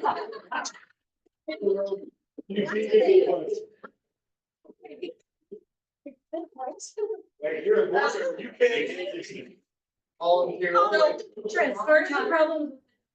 So it's even this one and the one on the front of the elementary, even when they are locked, they don't always catch. Yeah. So if you just walk out of it and you let it go and you don't turn around and you push on it, it doesn't matter. Yeah. It's not locked. Well, So there are lots of mirror there issues. where I could see. And Nicole does, the elementary is much more secure than this. So what could happen? It was so. She only has one door, she only has a door here on this, all the other ones are locked and secure. But her issue is that door doesn't secure in the front too often. And does that, So what Seemed like happened that, if yeah. they built it right? So when If it goes how many seconds, then it doesn't, it should start, yeah, it should start Put like. out the monitor. Yeah. Behind none of that. Yes. there's a library. There's a Can library. you rearrange your office to make it where you can see it? Yeah, I've talked about that. We need to just get together. It's like. Oh, yeah, We're exactly. gonna move the floor for that. But yes, also the wiring is in the wrong spot. And it's like. Can this CAMnet redo that then? And that is one of the things that they've made the recommendation on for their Where monitor. it's for Yeah. us. And you didn't pay the last payment, No. right? And we still have the retainer. That's why Camden was able to be hired. I mean, but that's secondary. Yeah. I guess my concern is with Yeah. everything going on in Yeah. our sweet little community. Yeah. I'm afraid, first and foremost, the safety of the kids and the staff and the teachers. We've been alerted by 2 parents now. I experienced my concern the other day, but up tonight. We've got to do something like tomorrow morning. That's, this is important. You can't just push it off until Something happens. they get here to fix the doors or whatever. When it gets to this point, and you have people coming on campus that should not be here. And we have all the activity and a lot of folks we don't even know, they're not like us. I don't know these folks, okay? Not only that, but unfortunately, you have 54, you have 42, you've got 247, you've got the highway going to the interstate, just right there at Zozo. And then just a little ways north, you've got I-40, 285. This is, yep, you got 60 just up the way. Start based on what I've heard and what you've shared tonight, starting tomorrow, we either need to have an officer here on premises until we get the security system fixed. Or we need to also make sure somebody's watching the entrances. But if you have an active shooter come in, everything's done in a few minutes. You guys know that. I'm just afraid. We're not gonna have your arms big as the sheriff, they have border patrol, that's not happening. I've even talked to both county commissioners that are like-minded, and they said, well, we read. And our representative They can agree. hire, security. We can't afford to hire. I'm sure it has to be a lifestyle. Yeah. Yeah, there's. They have to. But yeah, they said that they restructured the deputies and then, oh yeah, we're gonna be able to get one Can up I be there. deputy? Ooh. Maybe deputized? We can ask, because ours is retiring. We do have. I know a it, deputy, yeah, and you have a vacant. So. What's in housing? Well, she'd have to go to. Yeah. They're screening you. Yeah. All right. So, We so could I'm look not, at I'm still security. not happy. So what's the plan? You expect me to answer in 5 minutes of plan for tomorrow? Well, I mean. I can we secure have the 3 doors months. tomorrow, but after the other thing. I will say this, those issues were not, and the first issue I heard about was today when I was in the elementary. Camp. These issues have not been reported to us as administrators. And why is it?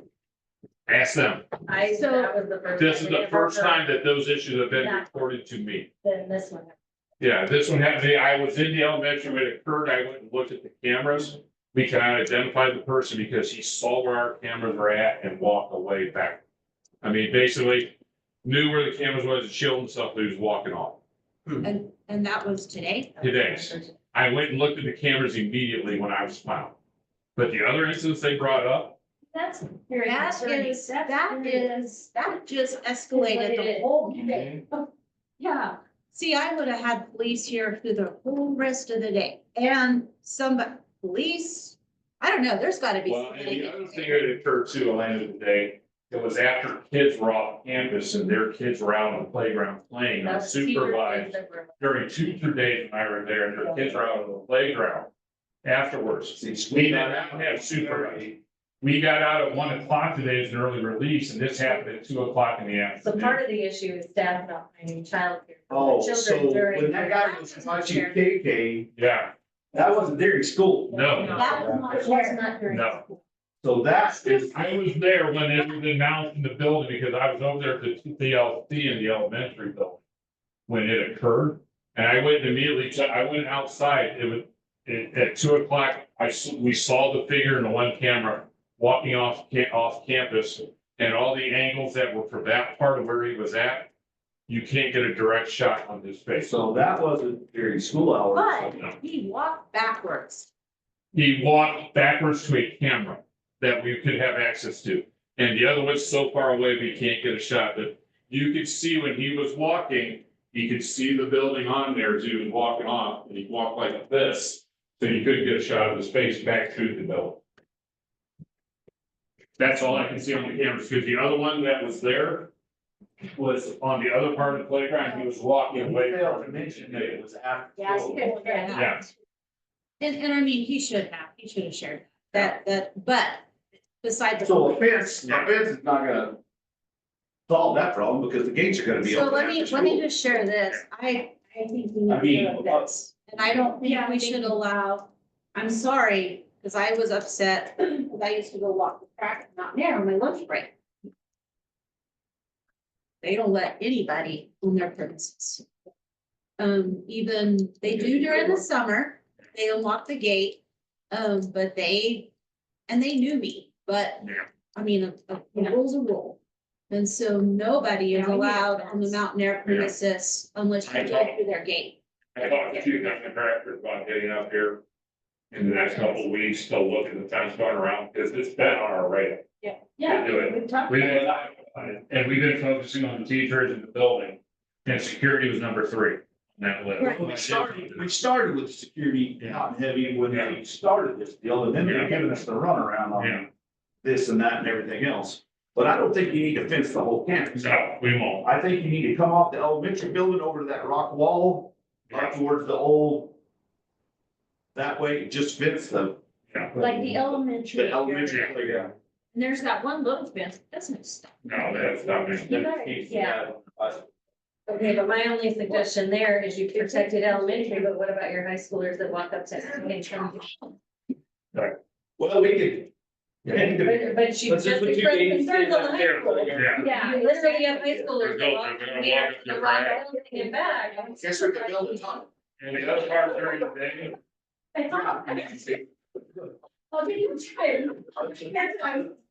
I mean, the other thing is, I mean, as we lay this out, as you look at this, this will be okay for the elementary, but we have kids going outside. How do you monitor access to our campus during the day when we're teaching, we're inside doing this stuff? You're doing your work. Yeah, when they're doing their work, we just have to secure the buildings. That's what we're gonna have to do. Yeah. And then when we go up there, do we send staff members with them? And that, I think that's the only solution with. like Yeah. that. Or Have to stand up there. even over to Yeah, PE, he's gonna. don't forget, they go outside for PE and cross. short distance, but there's a blind spot right here. Oh. when they go Yeah, from here when to they Yeah. go, yeah. So. So Can you?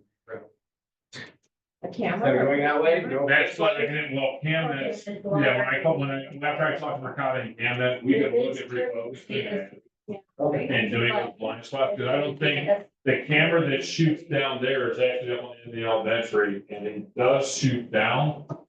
But when you're in the corner, you can't.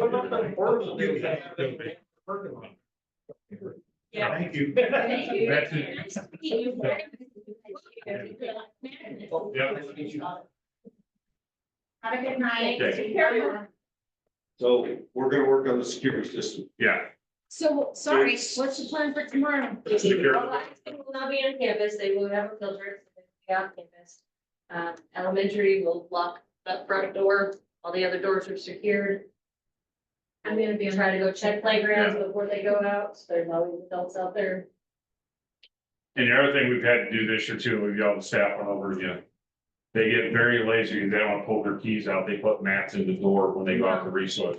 And I told them they had to stop over, and nobody will admit to what's going on over there. And I found Yeah. out what. But pull mats. Well, and in the high school too, we have, they don't step out of their classroom. Always, we reminded and asked and. Well, I'm having a conversation about, you can't say Monica and Roxanne's done a really good Yeah, job. Roxy. And periodically, Tricia is out there, But it's not a But- consistent, it's a. but hit or it's miss. not, it's a hit or miss, because she's in, I don't get me wrong with Trish, she does a very good job tutoring our kids in between classes, that's when she does that stuff. I don't interrupt that, but also at the same time, I gotta take some responsibility as well for the security of the building. Yeah. I mean, it's a change of culture, change of idea, and it's like, you guys have to be part of the solution too, because the other incidents that were brought up, I found out a week or so afterwards. I was like you, Elena, I would have called police right away and had it investigated. But if you don't report it to an administrator and you go complain to somebody else that doesn't Well, get it's it, just, it's just like that family. yeah, They should have sent somebody over here right then to get you yeah, or going to get around it and Yeah. ask them to please leave. yeah. Well, The teacher shouldn't have. They should, whoever was, Parked by the pond with swings and. Yeah. I mean, And they are working on more, Nettie and Dylan presented to the village, for a whole. The basketball courts, there's gonna be all that down there so that this. So this doesn't have to be happen. okay. Okay. That's tomorrow. Anything else? Anything else? All right, let's go. Need a motion. To go into executive session. I'm going to executive session. Second, real property might be our water rights. Sorry. Motion been made and seconded to go into